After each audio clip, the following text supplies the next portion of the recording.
বলেছে, প্রথম প্রশ্ন বলেছে কি দেখো, প্রথম প্রশ্ন বলেছে এখানে যে which one of the following pair is not correctly match, নিচের এই পেয়ারগুলির মধ্যে কোনটা কারেক্টলি ম্যাচ করছে না।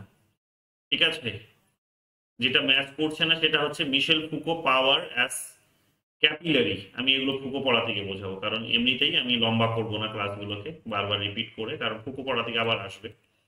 এমনিতেই তোমরা নিতে পারছো না, অনেকটা সময়ের অভাব হচ্ছে আমি বুঝতে পারছি, তো কাজে আমি আর বারবার রিপিট করবো না, ফুকো পড়া থেকেই বোঝাবো, এটা কোয়েশ্চেন্স ওখানেও আসবে। আমি শুধু কার্ল মার্ক্সের গুলোতে আজকে ফোকাস করবো। কার্ল মার্ক্স কি বলেছে, পাওয়ার অফ মিনস অফ এক্সপ্লয়টেশনস। এটা আমরা আলোচনা করলাম যে ক্ষমতা যার কাছে আছে, স্টেটের পাওয়ার যার কাছে আছে, তারা এক্সপ্লয়েট করছে। তাহলে পাওয়ারকে তারা এক প্রকার একটা মাধ্যম হিসেবে ব্যবহার করেছে, কিসের মাধ্যম, এক্সপ্লয়েট করার মাধ্যম। এই পাওয়ারটা কিভাবে উঠে আসবে, পাওয়ারটা হচ্ছে স্টেটের পাওয়ার। স্টেটকে তিনি বলেছিলেন যে শ্রেণী শোষণের যন্ত্র। তো শোষণ, এক্সপ্লয়টেশন, ভালো করে দেখো, শোষণ মানে এক্সপ্লয়টেশন। তাহলে শ্রেণী শোষণের যন্ত্র হচ্ছে কিন্তু স্টেট। তাহলে স্টেটের হাতে কি আছে, পাওয়ার আছে। স্টেটটাকে কারা কন্ট্রোল করছে, ক্যাপিটালিস্টরা কন্ট্রোল করছে, এটাই বোঝাতে চেয়েছে এখানে। তাহলে এটা তো ঠিকই আছে, এটা আমরা ভুল তো কিছু পাচ্ছি না। তাহলে ভুলটা কোথায়, হানা আরেন্ডো পড়াতে গিয়ে এটা তোমাদের বলবো। এখানে শুধু এটা জেনে নাও যে পাওয়ার এস মিনস অফ রিপ্রেশনস, এটা এখানে ভুল বোঝানোর চেষ্টা হয়েছে। আমি এটা পলিটিক্যাল থিওরিতে বা মার্কসিজম আরো আমাদের ক্লাস হবে, যখন বলবো তখন এগুলো আলোচনায় আসবে, তখন বলবো, এখন ছাড়ছি আমি। শুধু কার্ল মার্ক্সের উপর ফোকাস করো, কার্ল মার্ক্সের যেহেতু ক্লাস, কার্ল মার্ক্সের উপর ফোকাস করো, ডিটেলসে নিয়ে যাচ্ছি না। The theory of surplus value leads to class war. The theory of surplus value leads to class war. Who said? The theory of surplus value. The theory of surplus value leads to class war. Surplus value কথা কে বলেছে আমরা দেখলাম, labour থিওরির কথা বলেছে, কিন্তু আমরা দেখতে পেলাম কি লেবার থিওরি অফ ভ্যালুর কথা বলে গেছে lock, Adam Smith, David Ricardo, এরা বলে গেছে। লকের আইডিয়াগুলোকেই তারা এক্সটেন্ড করেছিলেন। ইনিও বলেছেন, লেবার থিওরির কথা বলেছেন ইনিও, কার্ল মার্কস। কিন্তু আমরা দেখতে পাবো সেটা থেকে তিনি আবার নতুন একটা আইডিয়া জেনারেট করছেন, সারপ্লাস ভ্যালুর আইডিয়া। যে সারপ্লাস ভ্যালুকে সামনে রেখে কি হয়, এক্সপ্লয়টেশন হয়। সারপ্লাস ভ্যালু কি, আমি গতকালকের ক্লাসে তোমাদেরকে বুঝিয়েছি। সারপ্লাস ভ্যালু বলতে সেটাই বোঝায়, যেটা হচ্ছে কি না, সারপ্লাস ভ্যালু হচ্ছে যে 10 ঘন্টার কাজ করলে 5 ঘন্টার যে পারিশ্রমিক তুমি সেটা পাচ্ছ, কিন্তু বাকি 5 ঘন্টা যেটা পাচ্ছ না, সেটার থেকে যে রেভিনিউটা জেনারেট হচ্ছে বা সেই যে টাকাটা, সেই টাকাটাকে এখানে কিভাবে দেখা হচ্ছে, সেই টাকাটাকে এখানে কিন্তু দেখা হচ্ছে সারপ্লাস ভ্যালু, উদ্বৃত্ত মূল্য হিসেবে দেখা হচ্ছে বা অতিরিক্ত অর্থ হিসেবে দেখা হচ্ছে, যেটা তোমাকে কৃষি, যেটা আমরা জেনারেলি লেবারসকে পে করতে দেখি না। ক্যাপিটালিস্ট সিস্টেম লেবারকে কিন্তু সেটা পে করে না, এটাই হচ্ছে সারপ্লাস ভ্যালু। এবং আমরা আলোচনা করেছি গতকালই যে এই সারপ্লাস ভ্যালু যত বেশি বাড়তে থাকে, মানে ক্যাপিটালিস্টরা সবসময় চায় তাদের সারপ্লাস ভ্যালুটাকে আরো তারা মাল্টিপ্লাই করবে, এবং সারপ্লাস ভ্যালু যত তারা বেশি মাল্টিপ্লাই করতে পারবে বা করে, তত বেশি এক্সপ্লয়টেশনসটা বাড়ে। কেন, সেটা দিয়েই তারা ডেড লেবার তৈরি করছে, এবং সেই ডেড লেবার আগামী দিনে কি করছে না, লেবারদেরকেই কিন্তু ক্যাপিটালিস্ট সিস্টেম থেকে বা প্রোডাক্টিভ ফোর্স থেকে তারা কিন্তু বের করে দিচ্ছে। আলটিমেটলি এটা আমরা দেখতে পাচ্ছি। এই কারণে সারপ্লাস ভ্যালুটা বেশি দিকে আরো বেশি করে অর্জন করার চেষ্টা কিন্তু ক্যাপিটালিস্টদের থাকে, এবং সারপ্লাস ভ্যালুটাকে কমানোর চেষ্টা বলতে পারো, এক প্রকার চেষ্টা থাকে, বা সারপ্লাস ভ্যালু যে হোল সিস্টেম সেটাকে ছুড়ে ফেলে দেওয়ার ব্যবস্থা থাকে কিন্তু লেবার ক্লাসে, যেটা কার্ল মার্কস বলে গেছেন। আমরা এটা দেখলাম। 3 নম্বরে এখানে আলোচনায় চলে আসছো, তাহলে এটা অবশ্যই কার্ল মার্কসই হবে উত্তর, দেখতেই পাচ্ছ এখানে বাকি 3জন Indian thinkers, Savarkar, Karl Marx, Ambedkar, 3জন এখানে ইন্ডিয়ান থিঙ্কার্স, বাকি একজনই ওয়েস্টার্ন, কার্ল মার্কস। তো সারপ্লাস ভ্যালুর কথা কার্ল মার্কসই বলে গেছেন। তারপরে আমরা এখানে কি পাচ্ছি, ম্যাথ লিস্ট 1, ম্যাথ লিস্ট 2 কেন কি বলছে, concept of hegemony. Concept of হেজিমনির সঙ্গে আমরা গ্রামসিকে পেয়েছি, এর আগেও চর্চা হয়েছে এই প্রশ্নটি। Party as vanguard of proletariat, party as vanguard of proletariat, এটা আমরা দেখতে পাচ্ছি কি যে এটা হবে লেনিন। লেনিন পড়াতে গিয়েও আমি তোমাদের আবার বলবো কথাটি, এটা আসবে আবার প্রশ্নটি। তো party as vanguard of proletariat, এটা হবে লেনিন। ঠিক আছে, যেন পার্টিকেই এখানে মূল কাণ্ডারি হিসেবে দেখা হয়েছে প্রোলেতারিয়েতে, সেটাই বোঝানো হচ্ছে আর কি। তারপরে এলিয়েনেশনের কনসেপ্ট আমরা পড়লাম কার্ল মার্কসের, দীর্ঘ সময় ধরে আমাদের আলোচনা হলো, 2 দিন ধরে আলোচনা হয়েছে এলিয়েনেশনের কনসেপ্ট। এবং এলিয়েনেশনস বলতে তিনি 4 প্রকার এলিয়েনেশনস এর কথা বলেছিলেন, এগুলো আমরা আলোচনা করেছি। তো এটা ডিরেক্ট আমাদের কমন চলে আসছে। ওয়ান ডাইমেনশনাল ম্যান, এটা হচ্ছে হার্বার্ট মার্কিউস। ভালো করে মনে রাখবো, হার্বার্ট মার্কিউসের এই নামটি বারবার জিজ্ঞেস করে। কোথাকার প্রশ্ন, এটা হচ্ছে গুজরাটের সেট 2003 এর প্রশ্ন চলে আসছে। তারপরে 4 নম্বর প্রশ্ন কি বলেছে, স্টেটমেন্ট রিজন দিয়েছে, অ্যাসার্শন রিজন দিয়েছে। অ্যাসার্শন রিজন কি বলেছে, সঠিক উত্তর বলেছে A is true but R is false. কিভাবে হয়েছে দেখেন, according to Karl Marx capitalism is essentially, according to Karl Marx, capitalism is essentially unjust and exploitative of human labor and therefore beyond correction. According to Karl Marx, capitalism is essentially unjust. Capitalism essentially unjust. Unjust মানে অন্যায়পূর্ণ একটা বলতে পারো, হ্যাঁ, অব্যবস্থা আর কি, এক প্রকার অন্যায়পূর্ণ, যে capitalism essentially unjust and exploitative of human labour and therefore beyond corrections. ঠিক আছে, বিয়ন্ড কারেকশন। তারপর কি বলেছে, according to Karl Marx the exchange of value of human labour by artificial capital is legitimate and just. According to Karl Marx, the exchange and valuations of human labor by artificial capital is legitimate and just. এটা বলেছে A is true but R is false. এটা আমার ধারণা হচ্ছে দুটোই false, এটা দুটোই false হওয়া উচিত। According to Karl Marx, capitalism is essentially unjust. Sorry, এতটা তো ঠিক, ইনি essentially unjust। টুকরো টুকরো করি, দেখি বোঝার চেষ্টা করি। Capitalism is essentially unjust, এটা তো তিনি বলেছেন। and exploitative, এটাও তিনি বলেছেন যে ক্যাপিটালিজম এক্সপ্লয়টেটিভ, আনজাস্ট, এগুলো বলেছেন। অফ হিউম্যান লেবার, এই কথাটাও তিনি বলেছেন যে হিউম্যান লেবারের ক্ষেত্রে এটা হয়। and therefore beyond correction, beyond correction এটা কি করে হতে পারে?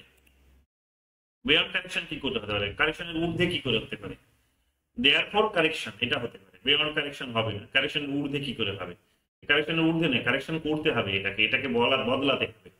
এই কথাটাই তিনি এখানে বোঝাতে চেয়েছেন। যাই হোক, এখানে হয়তো ঘুরিয়েও দিতে পারে। এখানে এগুলোই হচ্ছে ফিলোসফিক্যাল কোয়েশ্চেন্স এর, এটাই হচ্ছে একটা সমস্যা, যে যেহেতু ওরা স্টেট মানে মানে মানে কি বলবো, এক একজন থিঙ্কার এক এক রকম ভাবে অ্যানালাইজ করেছে। তো সেখানে যদি স্ট্রেট ফরওয়ার্ড যদি তুমি কোয়েশ্চেন্স না তুলে দাও, তাহলে এই কোয়েশ্চেন্স গুলোর উত্তরগুলো কিন্তু ভুল হওয়ার সম্ভাবনাটা বেশি থাকে। মানে হয়তো এখানে এটা এসেছে গুজরাটে, আবার দেখবে সেখানে দেখবে তুমি নেটে এসে দেখবে হয়তো এটাকে আবার এটা এখানে ঠিক ধরেছে, আবার নেটে এসে দেখবে এটা ভুল ধরেছে। এগুলো কিন্তু একাধিকবার দেখতে পাওয়া যায়। তো যাই হোক, এখানে এটাকে ঠিক ধরেছে, বলেছে বিয়ন্ড কারেকশন, কারেকশনের ঊর্ধ্বে বলেছে। এবার এই সেন্সেও এটা হতে পারে, দুটো সেন্স আমি তোমাদের বলছি, যে দুটো সেন্সে হতে পারে যে কারেকশনের ঊর্ধ্বে। তার অন্যতম কারণটা হচ্ছে যে কারেকশনটা করা যাবে না, এটাকে যা করতে হবে সেটা বদলাতে হবে, চেঞ্জ করতে হবে।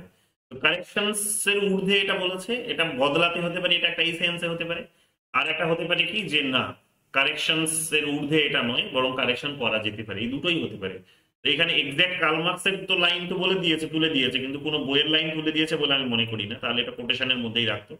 তো এটা করেনি, এটা আমাদের এখানে সঠিকই ধরেছে। তো যেহেতু এখানে সঠিক ধরে নিয়েছে, এটাকে এখন সঠিকই ধরে ধরো, কারণ কোয়েশ্চেন্সটা যখন এখানে উত্তর দিয়েছে এক প্রকার অথেন্টিক হয়ে যায়। যদি খুব একটা বেশি ইনফরমেটিভ না হয়, কনসেপচুয়াল যদি হয়, তাহলে এটা একটা এক প্রকার লেজিটিমেট কোয়েশ্চেন্স হয়ে যায়। তো এটাকে মাথায় রাখবে। তারপরে বলেছে কি, according to Karl Marx the exchange and valuations of human labour, exchange করবে এবং ভ্যালুয়েশন মানে মূল্যায়ন বলতে পারো, বা মূল্য নির্ধারণ করবে অফ হিউম্যান লেবারের by artificial capital is legitimate and just. না, এটা কি করে হতে পারে যে আর্টিফিশিয়াল ক্যাপিটাল দিয়ে কি হতে পারে?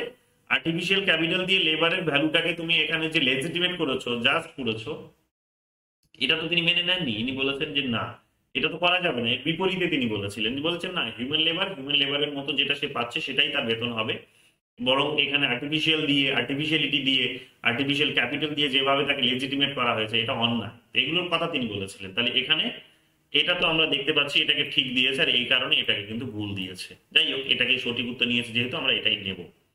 চলে আসো 5 নম্বর কোয়েশ্চেন কি বলেছে। 5 নম্বর কোয়েশ্চেন বলেছে, in which work did Karl Marx denounce the bureaucratic and all powerful state advising the proletariat to destroy it? In which work, কোন কাজে বলেছে, কোন কাজে কার্ল মার্কস কি করেছিল? ডিনাউন্স করেছিল, মানে এক প্রকার ঘোষণা করেছিল, যা bureaucratic and all powerful state advising the proletariat to destroy it. All powerful state, সমস্ত রকমের ক্ষমতাশালী রাষ্ট্র কি বলছে? Advising the proletariat to destroy it. প্রলেতারিয়েটদের কি বলেছিল? আরেকবার দেখি কোয়েশ্চেনটা, মাইন্ড ডিস্ট্রাক্ট করছে। In which work did the Karl Marx denounce the bureaucratic and all powerful state advising the proletariat to destroy it? অর্থাৎ প্রলেতারিয়েটকে কোথায় বলেছিল, অ্যাডভাইস করেছিল যে সমস্ত রকমের ক্ষমতা যেখানে আছে, এবং বিশেষ করে বিউরোক্রেসির কথা, যারা ক্ষমতাকে প্র্যাকটিস করে, যারা ক্ষমতাকে অ্যাপ্লাই করে থাকে, মানে এই যে স্টেট সিস্টেম, সেই স্টেট সিস্টেমটাকে পরিচালনার কাজটা তো বিউরোক্রেসিই করে। তো সমস্ত রকমের এখানে অল পাওয়ারফুল স্টেটস বলেছে এবং বিউরোক্রেসি বলেছে, সমস্ত রকম বিষয়গুলোকে তিনি এখানে ধ্বংস করার কথা বলেছেন, ডিস্ট্রয় করার কথা বলেছেন। তো এখানে কোন বইয়ে এই কথাটি বলেছেন? তো এই বইটির নাম বলেছে 18 ব্রুমেয়ার অফ লুইস বোনাপোর্ট। ঠিক আছে, মনে রাখবে, বিউরোক্রেসির আলোচনা যখন আমি করব, বিউরোক্রেসিতে আলোচনা প্রসঙ্গে এই বইটার নাম আসবে, এবং ইউনিট 9-এ তোমাদের এটা পড়ানো হবে। 6 নম্বর প্রশ্ন দেখো কি বলেছে। 6 নম্বর প্রশ্ন বলেছে, critique of the Gotha programme was written by, critique of the Gotha programme written by Karl মার্কসই হবে, আর কি হবে? আমরা তো বইগুলোর নাম দেখলাম, critique of the Gotha programme তোমাদের বলছিলাম বইগুলোর নাম, এবং বইয়েও রয়েছে, এ তোমরা নিশ্চয়ই পড়ে নিয়েছো, দেখে নিয়েছো। 7 নম্বরে চলে আসো। 7 নম্বর কি বলেছে, which of the following text is not written by Marx. এটা অ্যান্টি ডিউরিং, গতকালই তোমাদের পড়াতে গিয়ে বলেছিলাম কার্ল মার্কস এই এঙ্গেলস, এই বইটি এঙ্গেলস লিখেছেন যে বইটিতে তিনি কি বলেছেন না ওই থিসিস অ্যান্টিথিসিস সিনথেসিসের উদাহরণ দিয়েছেন একটি অর্কিডকে সামনে রেখে, অর্কিডের উদাহরণ দিয়েছিলেন, যেটা এটা এঙ্গেলসের লেখা, গতকাল ক্লাসেই তোমাদেরকে আমি বলছিলাম। তারপরে চলে আসো এখানে তারপরে প্রশ্ন কি বলেছে, 8 নম্বর প্রশ্ন বলেছে with reference to Karl Marx's positions on the role of the ideology in a capitalist society which assertion is incorrect, ইনকারেক্টটা খুঁজতে বলেছে, ইনকারেক্ট, ভালো করে এই শব্দগুলোকে আন্ডারলাইন পড়ার পর একবার আন্ডারলাইন করে নেবে এইভাবে ভালো করে ধ্যান দেওয়ার জন্য আর কি। তো with reference to Karl Marx position on the role of ideology, আইডিওলজির উপর তার যে ভূমিকা ছিল, অর্থাৎ আইডিওলজি নিয়ে তিনি যা যা সবকিছু বলেছেন সেটাই বলছে। In a capitalist society which assertion is incorrect, কোন অ্যাসারশনটি এখানে ভুল, কোনটা ভুল এখানে বলেছে, দেখো সি নাম্বারটা এখানে ভুল বলেছে। কেন ভুল বলেছে দেখে নিই আমরা এটা। Ideology presents the unity of essence and appearance, ideology presents the unity of essence and appearance. এই আইডিওলজি নিয়ে আমরা বিশেষ কোনো চর্চা করলাম না, এই আইডিওলজি নিয়ে আমি তোমাদের একেবারে যখন লিবারাল পলিটিক্যাল থিওরি পড়াবো তখন আমি এটা একেবারেই চর্চা করবো, কারণ ছোট্ট একটা আইডিয়া সেখানে আমাদের আলোচনা আসবে। কি বলেছে এখানে, ideology inverts the reality, ideology projects the appearance, ideology presents the unity of essence and appearance, ideology perpetuates false consciousness। তো এটা আমরা দেখতে পাবো আইডিওলজি যে কনসেপ্ট গুলো সেগুলোকে তিনি তো এক প্রকার বলতে পারো যে হ্যাঁ তিনি নিন্দা করেছেন, তো সেই কারণে এখানে বলেছে পারপিচুয়েটস ফলস কনসিয়াসনেস, যে মিথ্যে এক প্রকার ভুল এখানে কিন্তু সচেতনতা তৈরি করে আইডিওলজি। আইডিওলজির এই বিষয়গুলোকে এখানে কিন্তু এই কারণে তিনি নস্যাৎ করেছেন, ইডিওলজি বা আইডিওলজি বলা হয় এটাকে। তো এই জিনিসগুলো আমরা মোটামুটি ভাবে বুঝে নাও যে কোনো মতবাদ কোনো ভাবনা কোনো দেখবে আকাশ পাতাল চিন্তা ভাবনা করা, ভাববাদী কোনো বিষয়, এই সমস্ত বিষয়গুলোর ক্ষেত্রে তার একটা কিন্তু নেতিবাচক বিষয় ছিল। এই কারণে এখানে কিন্তু ইউনিটি তৈরি করে, এসেন্স নিয়ে আসে, অ্যাপিয়ারেন্স নিয়ে আসে, এগুলোকে তিনি এক প্রকার নস্যাৎ করেছেন। হেগেলের আলোচনা করতে গিয়েও আমরা কিছুটা বলেছিলাম, তোমাদের এখন ঘুরিয়ে বলার প্রয়োজন আছে অবশ্যই, বাট আমি আর গভীরে যাচ্ছি না, আবার আমাদের আলোচনায় আসবে তখন আমি এগুলো বলবো। 9 নম্বর প্রশ্ন চলে আসে, চলে আসো।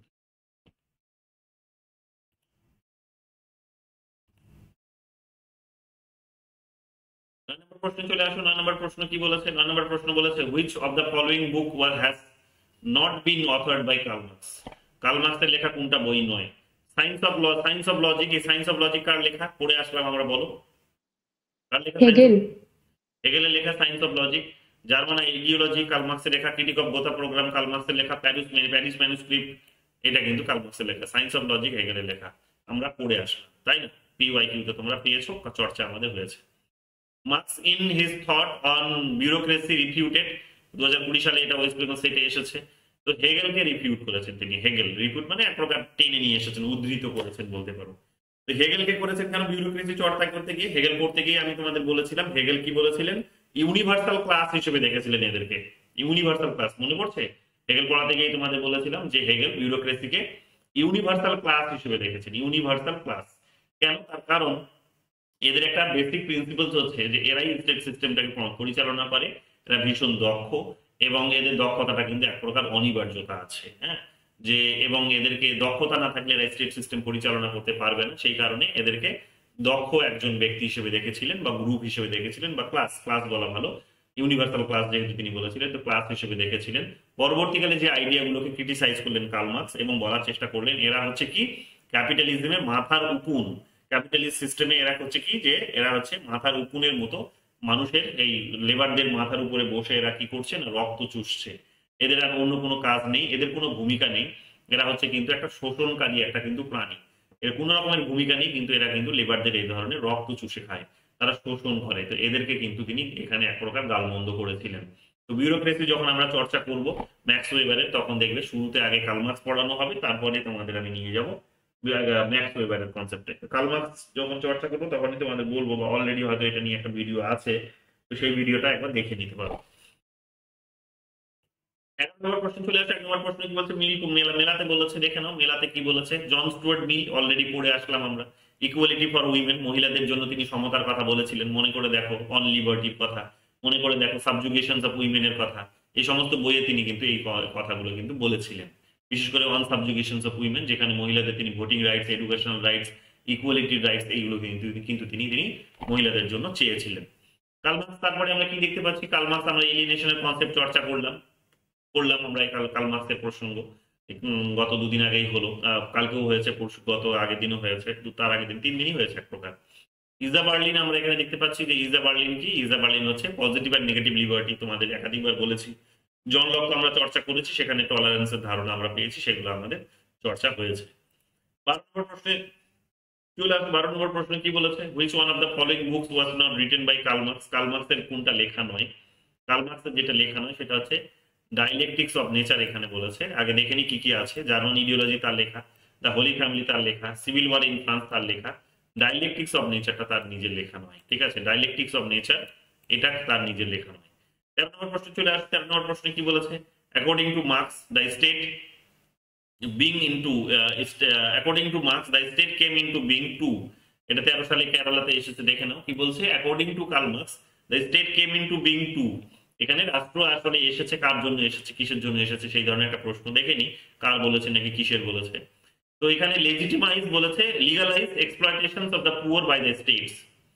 তো এটা আমরা উত্তর পাচ্ছি এবং এটা ভ্যালিড, তার কারণ আমি তোমাদের গত ক্লাসগুলোতেই বলেছি। দেখে নাও কি বলছে, মেক লাইফ বেটার না, তিনি স্টেটকে নেগেটিভ অর্থে দেখেছেন, কাজে বেটার করার জন্য এসেছে, এটা তো হবেই না। কারণ সোসাইটিকে তিনি এখানে স্বাভাবিক একটা প্রতিষ্ঠান বলেছেন, যে সোসাইটি হচ্ছে একটা স্বাভাবিক প্রতিষ্ঠান, কিন্তু স্টেট স্বাভাবিক প্রতিষ্ঠান নয়। সোসাইটির উপর স্টেট তৈরি হয়েছে মেইনলি ক্যাপিটালিস্টদের একটা যন্ত্র এটা। তো ক্যাপিটালিস্টরা নিজেদের এক্সপ্লয়টেশনটাকে টিকিয়ে রাখার জন্য এটাকে তৈরি করেছে, এই ধরনের একটা কথা তিনি বলেছেন এখানে। তো এটা আমরা দেখতে পাচ্ছি কি, যে এটা তো হবেই না সেই কারণে। তারপরে এখানে বলতে দেখতে পাচ্ছি protect life and liberty. Protect life and liberty এটাও তো এক প্রকার হবে না, কারণ সেটা তো ধ্বংস করে। লাইফ কোথায়, বাঁচায় কোথায়? লাইফ যদি তাদের বাঁচানোরই তাগিদ ছিল, তাহলে এক্সপ্লয়টেশনই বা কেন করবে? স্বাধীনতা যদি বাঁচানোরই তাদের প্রয়োজন ছিল বা প্রোটেক্ট করার প্রয়োজন ছিল স্টেটে, তাহলে তারা কেন লাঠিচার্জই বা কেন করবে? পুলিশ দিয়ে লাঠিচার্জই বা কেন করাবে, তাই না? তারা এটা করবে না, তারা আন্দোলন করার অধিকারটা তাদের ছিনিয়ে নিয়েছে। তো প্রোটেক্ট তো করছে না, উল্টে তারা ক্ষতি করছে, তাই এটা তো হবেই না। And exploitation of the poor এটাও তো হবে না, বরং এক্সপ্লয়টেশন, পুয়ারদের এক্সপ্লয়টেশন একটা যন্ত্র হিসেবে তারা কাজ করে, অর্থাৎ পুয়ারদেরকে, গরিবদেরকে তারা শোষণ করে, তারা শোষণটাকে বন্ধ করায় না স্টেট। তো এটা তো আমরা দেখতে পাচ্ছি এটা হবে না। তাহলে সঠিক উত্তর হবে এটাই আলটিমেটলি পড়ে থাকলো, এবং সেটা ঠিকও। কি বলছে, legalize exploitation of poor by the state. Legalize exploitation, যে শ্রমিকদের উপর যে বা গরিবদের উপর যে এক প্রকার শোষণ, গরিবদেরকে যেভাবে ক্যাপিটালিস্টরা শোষণ করে, সেটাকে আইনি বৈধতা দিয়ে দেয়। এটা আমরা দেখতে পাচ্ছি। কিরকম ভাবে আইনি বৈধতা দিয়ে দেয়? তারা এখানে এক প্রকার এই যে কৃষকরা যখন আন্দোলন করছে, সরি লেবাররা যখন আন্দোলন করছে, তখন সেই আন্দোলনগুলোকে অবৈধ ঘোষণা করছে। অবৈধ ঘোষণা করার অর্থ হচ্ছে এক প্রকার তার মধ্যে তুমি ক্যাপিটালিস্টদেরকে সমর্থন করছো। এবং কেন ক্যাপিটালিস্টদেরকে সমর্থন করছে তারা? তারা সমর্থন করছে তার কারণ ক্যাপিটালিস্ট সিস্টেমটাই, সিস্টেমের দ্বারাই কিন্তু এখানে স্টেট সিস্টেমটা পরিচালিত হয়। অর্থাৎ ওই দেখবে পার্টি ফান্ডিং এর যে বিষয় কনসেপ্ট গুলো রয়েছে, বা পলিটিক্যাল পাওয়ারকে এখানে দেখবে যে এক প্রকার ফান্ড করে তারা ক্ষমতায় যে টিকিয়ে নিয়ে এসেছে, নির্বাচনে জয়লাভ করিয়েছে। তো এই যে বিষয়গুলো, এগুলোই আমরা দেখতে পাচ্ছি কি না, এক্সপ্লয়টেশনের এই কারণে যন্ত্র হিসেবে পরিণত হয়েছে এবং লিগালাইজ প্রসেসে এটা হচ্ছে। এটাকে তিনি ব্লেম করেছেন, ঠিক আছে? এটা তিনি হবে এখানে সঠিক উত্তর। 14 নম্বর এখন কি বলেছে, which of the following pair is wrongly matched. কোন পেয়ারটি এখানে ভুলভাবে ম্যাচ হয়েছে? তো ভেইল অফ ইগনোরেন্স, এটা তো আমরা জানি যে এটা হচ্ছে জন রলসের ধারণা, কার্ল মার্কস তো এখানে হবেই না। দেখে নাও বাকিগুলো কি আছে। Imperialism as the highest stage of capitalism, গতকালই তোমাদের বলছিলাম, আন্ডারলাইন করে দিয়েছিলাম যে এই জায়গাটি নোট করো, বারবার জানতে চাই। তো কেরলে দেখো 2020 সালে এটা জিজ্ঞেস করেছে, মানে রিসেন্টলি জিজ্ঞেস করেছে, খুব বেশি নয়, বেশি দিনের পুরনো নয়, রিসেন্টলি জিজ্ঞেস করেছে 20 সালে। তাহলে আমরা দেখতে পাচ্ছি কেরলে এটা অলরেডি এসে গেছে। ডিস্ট্রিবিউটিভ জাস্টিস জন রস বলেছিল। জন রস এখন আমি তোমাদের পড়াইনি, কিন্তু তোমাদের অ্যারিস্টটল পড়াতে গিয়ে আমি বলেছিলাম ডিস্ট্রিবিউটিভ জাস্টিসের কথা, যে অ্যারিস্টটলও ডিস্ট্রিবিউটিভ জাস্টিস দিয়েছেন, জন রসও দিয়েছেন, কিন্তু দুজনের ডিস্ট্রিবিউটিভ জাস্টিসের মধ্যে আকাশ পাতাল তফাৎ আছে। দুটো ভিন্ন ধর্মী চরিত্র তারা। হেজিমনির কনসেপ্ট তো গ্রামসি দিয়েছেন, একাধিকবার চর্চা হয়েছে। ভেইল অফ ইগনোরেন্স এখানে কার্ল মার্কস হবে না, জন রস দিয়েছেন। তাহলে ভুলটা খুঁজতে বলেছে, যেহেতু ভুল হবে এটা। চলে আসুন পরের প্রশ্ন। 15 নম্বর কি বলছে, the book written by Karl Marx is known as criticism of critical criticism. তো the book written by Karl Marx is known as criticism of critical criticism. এটা হোলি ফ্যামিলি, হোলি ফ্যামিলিতে তিনি এই চর্চাগুলো করেছেন। মানে মানে এক প্রকার তার যে নিন্দা করা হয়েছে, সমালোচনা করা হয়েছে, সেগুলো তিনি আবার এক প্রকার ক্রিটিসিজম করেছেন সেইগুলো। চলে আসুন তারপরে 16 number. According to Marx the dictatorship of the proletariat signifies. Dictatorship, according to Marx the dictatorship of the proletariat signifies, অর্থাৎ প্রোলেতারিয়েটের একনায়কতন্ত্র, যেটাকে আমরা বাংলায় বলি, যে প্রোলেতারিয়েটের একনায়কতন্ত্র কি বলে, কি সিগনিফাই করে, কি তাৎপর্যটা দেখায়, তাৎপর্য কি আছে? এর তাৎপর্যটা হচ্ছে এখানে ট্রানজিশনাল স্টেট বলা হয়েছে, ট্রানজিশনাল স্টেট। কি বোঝাতে চাইছে আজকে দেখো আগে এখানে অপশনগুলো কি আছে। According to Marx the dictatorship of the proletariat signifies, অর্থাৎ মানে প্রোলেতারিয়েতে একনায়কতন্ত্র যেটা বোঝাতে চাইছে সেটা দিয়ে বোঝাতে চাইছে কি অ্যান আইডিয়াল স্টেট না, বলে তাদের একনায়কতন্ত্র একটা খুব একটা বেশি আইডিয়াল তন্ত্র নয়, কারণ সমাজ ব্যবস্থা সমাজতান্ত্রিক হবে, ঠিক আছে, সমাজতান্ত্রিক। প্রোলেতারিয়েতরা শাসন করবে কিন্তু সাম্যবাদী সমাজে নয়, ভালো করে মনে রাখো। প্রোলেতারিয়েতরা সমাজ যে এখানে শাসন করবে সেটা কিন্তু কমিউনিস্ট সোসাইটিতে নয়, তারা কিন্তু সোশ্যালিস্ট সমাজে কিন্তু শাসন করবে। কাজেই তারা যখন সোশ্যালিস্ট সোসাইটিতে শাসন করবে তখন সেখানে আমরা কিন্তু দেখতে পাচ্ছি যে সেটা কিন্তু আইডিয়াল নয়। না হওয়ার কারণটা কি? না হওয়ার কারণটা হচ্ছে যে সেখানে ক্যাপিটালিস্ট ক্লাসরা যে রাতারাতি যে ভ্যানিশ হয়ে যাবে তা কিন্তু হবে না, বরং তিনি বলেছেন, লেনিনকে আমরা কি বলতে শুনলাম গতকালকে রিভলিউশন নিয়ে পড়াতে গিয়ে বলছিলাম যে তিনি বলেছেন যে ক্যাপিটালিস্ট সোসাইটিতে এসে কি হবে, সোশ্যালিস্ট সোসাইটিতে এসে কি হবে, রিভলিউশন গুলো তো কম তো হবে না, বরং আরো বৃদ্ধি পেতে পারে। কেন বৃদ্ধি পেতে পারে? কারণ যাদেরকে এই যে ক্যাপিটালিস্টদেরকে যাদেরকে ক্ষমতা থেকে প্রোলেতারিয়েতরা ছুড়ে ফেলে দিল, তারা যে চুপ করে হাত গুটিয়ে বসে থাকবে তা তো নয়, তারা কিন্তু নিজেদেরকে বাঁচানোর জন্য, নিজেদের পথ ফিরে পাওয়ার জন্য তো তারা আবার কিন্তু উঠে দাঁড়াবে এবং কিন্তু আরো জোরালো বিপ্লব তারা কিন্তু এই প্রোলেতারিয়েতের বিরুদ্ধে কিন্তু তারা কিন্তু চালাবে। তো এটা বিপ্লব আরো বড় পরিমাণে হতে পারে, এই কথাগুলো তিনি বলেছেন। তবে এই বিপ্লবটা ক্যাপিটালিস্টদের কাছ থেকে আসতে পারে, প্রতিহিংসাটা তাদের কাছ থেকে আসতে পারে, এই কথাটা তিনি বলেছেন। তো আইডিয়ালিস্ট স্টেট তো এটা হবে না। আইডিয়ালিস্ট স্টেট কোনটা হবে? আইডিয়ালিস্ট স্টেট যদি হতে হয় তাহলে কমিউনিজম হবে। কমিউনিস্ট যে স্টেটের যে স্টেজ সেটাকে তিনি বলেছিলেন, এটাকে তো বলেননি। ট্রানজিশনাল স্টেট বলেছেন তিনি, ডিক্টাটরশিপ অফ দ্য প্রোলেতারিয়েট একটা ট্রানজিশনাল স্টেট। কেন? কারণ এটাই হচ্ছে একটা বৈশিষ্ট্য, হচ্ছে এটাই সোশ্যালিস্ট স্টেটসের যে চরিত্রের কথা বলেছে সেটা হচ্ছে এটাই, যে প্রথমে কি আসবে আমি তোমাদের প্রথম বলেছিলাম প্রথম দিনই ক্লাসে, যে তিনি বলেছেন কি যে আদিম সাম্যবাদী সমাজ, তারপরে দাস সমাজ, তারপর প্রোলেতারিয়েত সমাজ, দাস সমাজ, তারপরে সামন্ততান্ত্রিক সমাজ, তারপরে হচ্ছে এখানে আমরা দেখতে পাবো পুঁজিবাদী সমাজ। তিনি ফাইনালি কি বলেছিলেন যে ফাইনালি পুঁজিবাদী সমাজ থেকে উত্তরণটা ঘটবে সাম্যবাদী সমাজে, কিন্তু সেটা রাতারাতি হবে না, তার মাঝে একটা ট্রানজিশনাল ফেজ আসবে। ট্রানজিশনাল ফেজ, সেই ফেজটা কি হবে? সেই ফেজটা হচ্ছে socialist phase.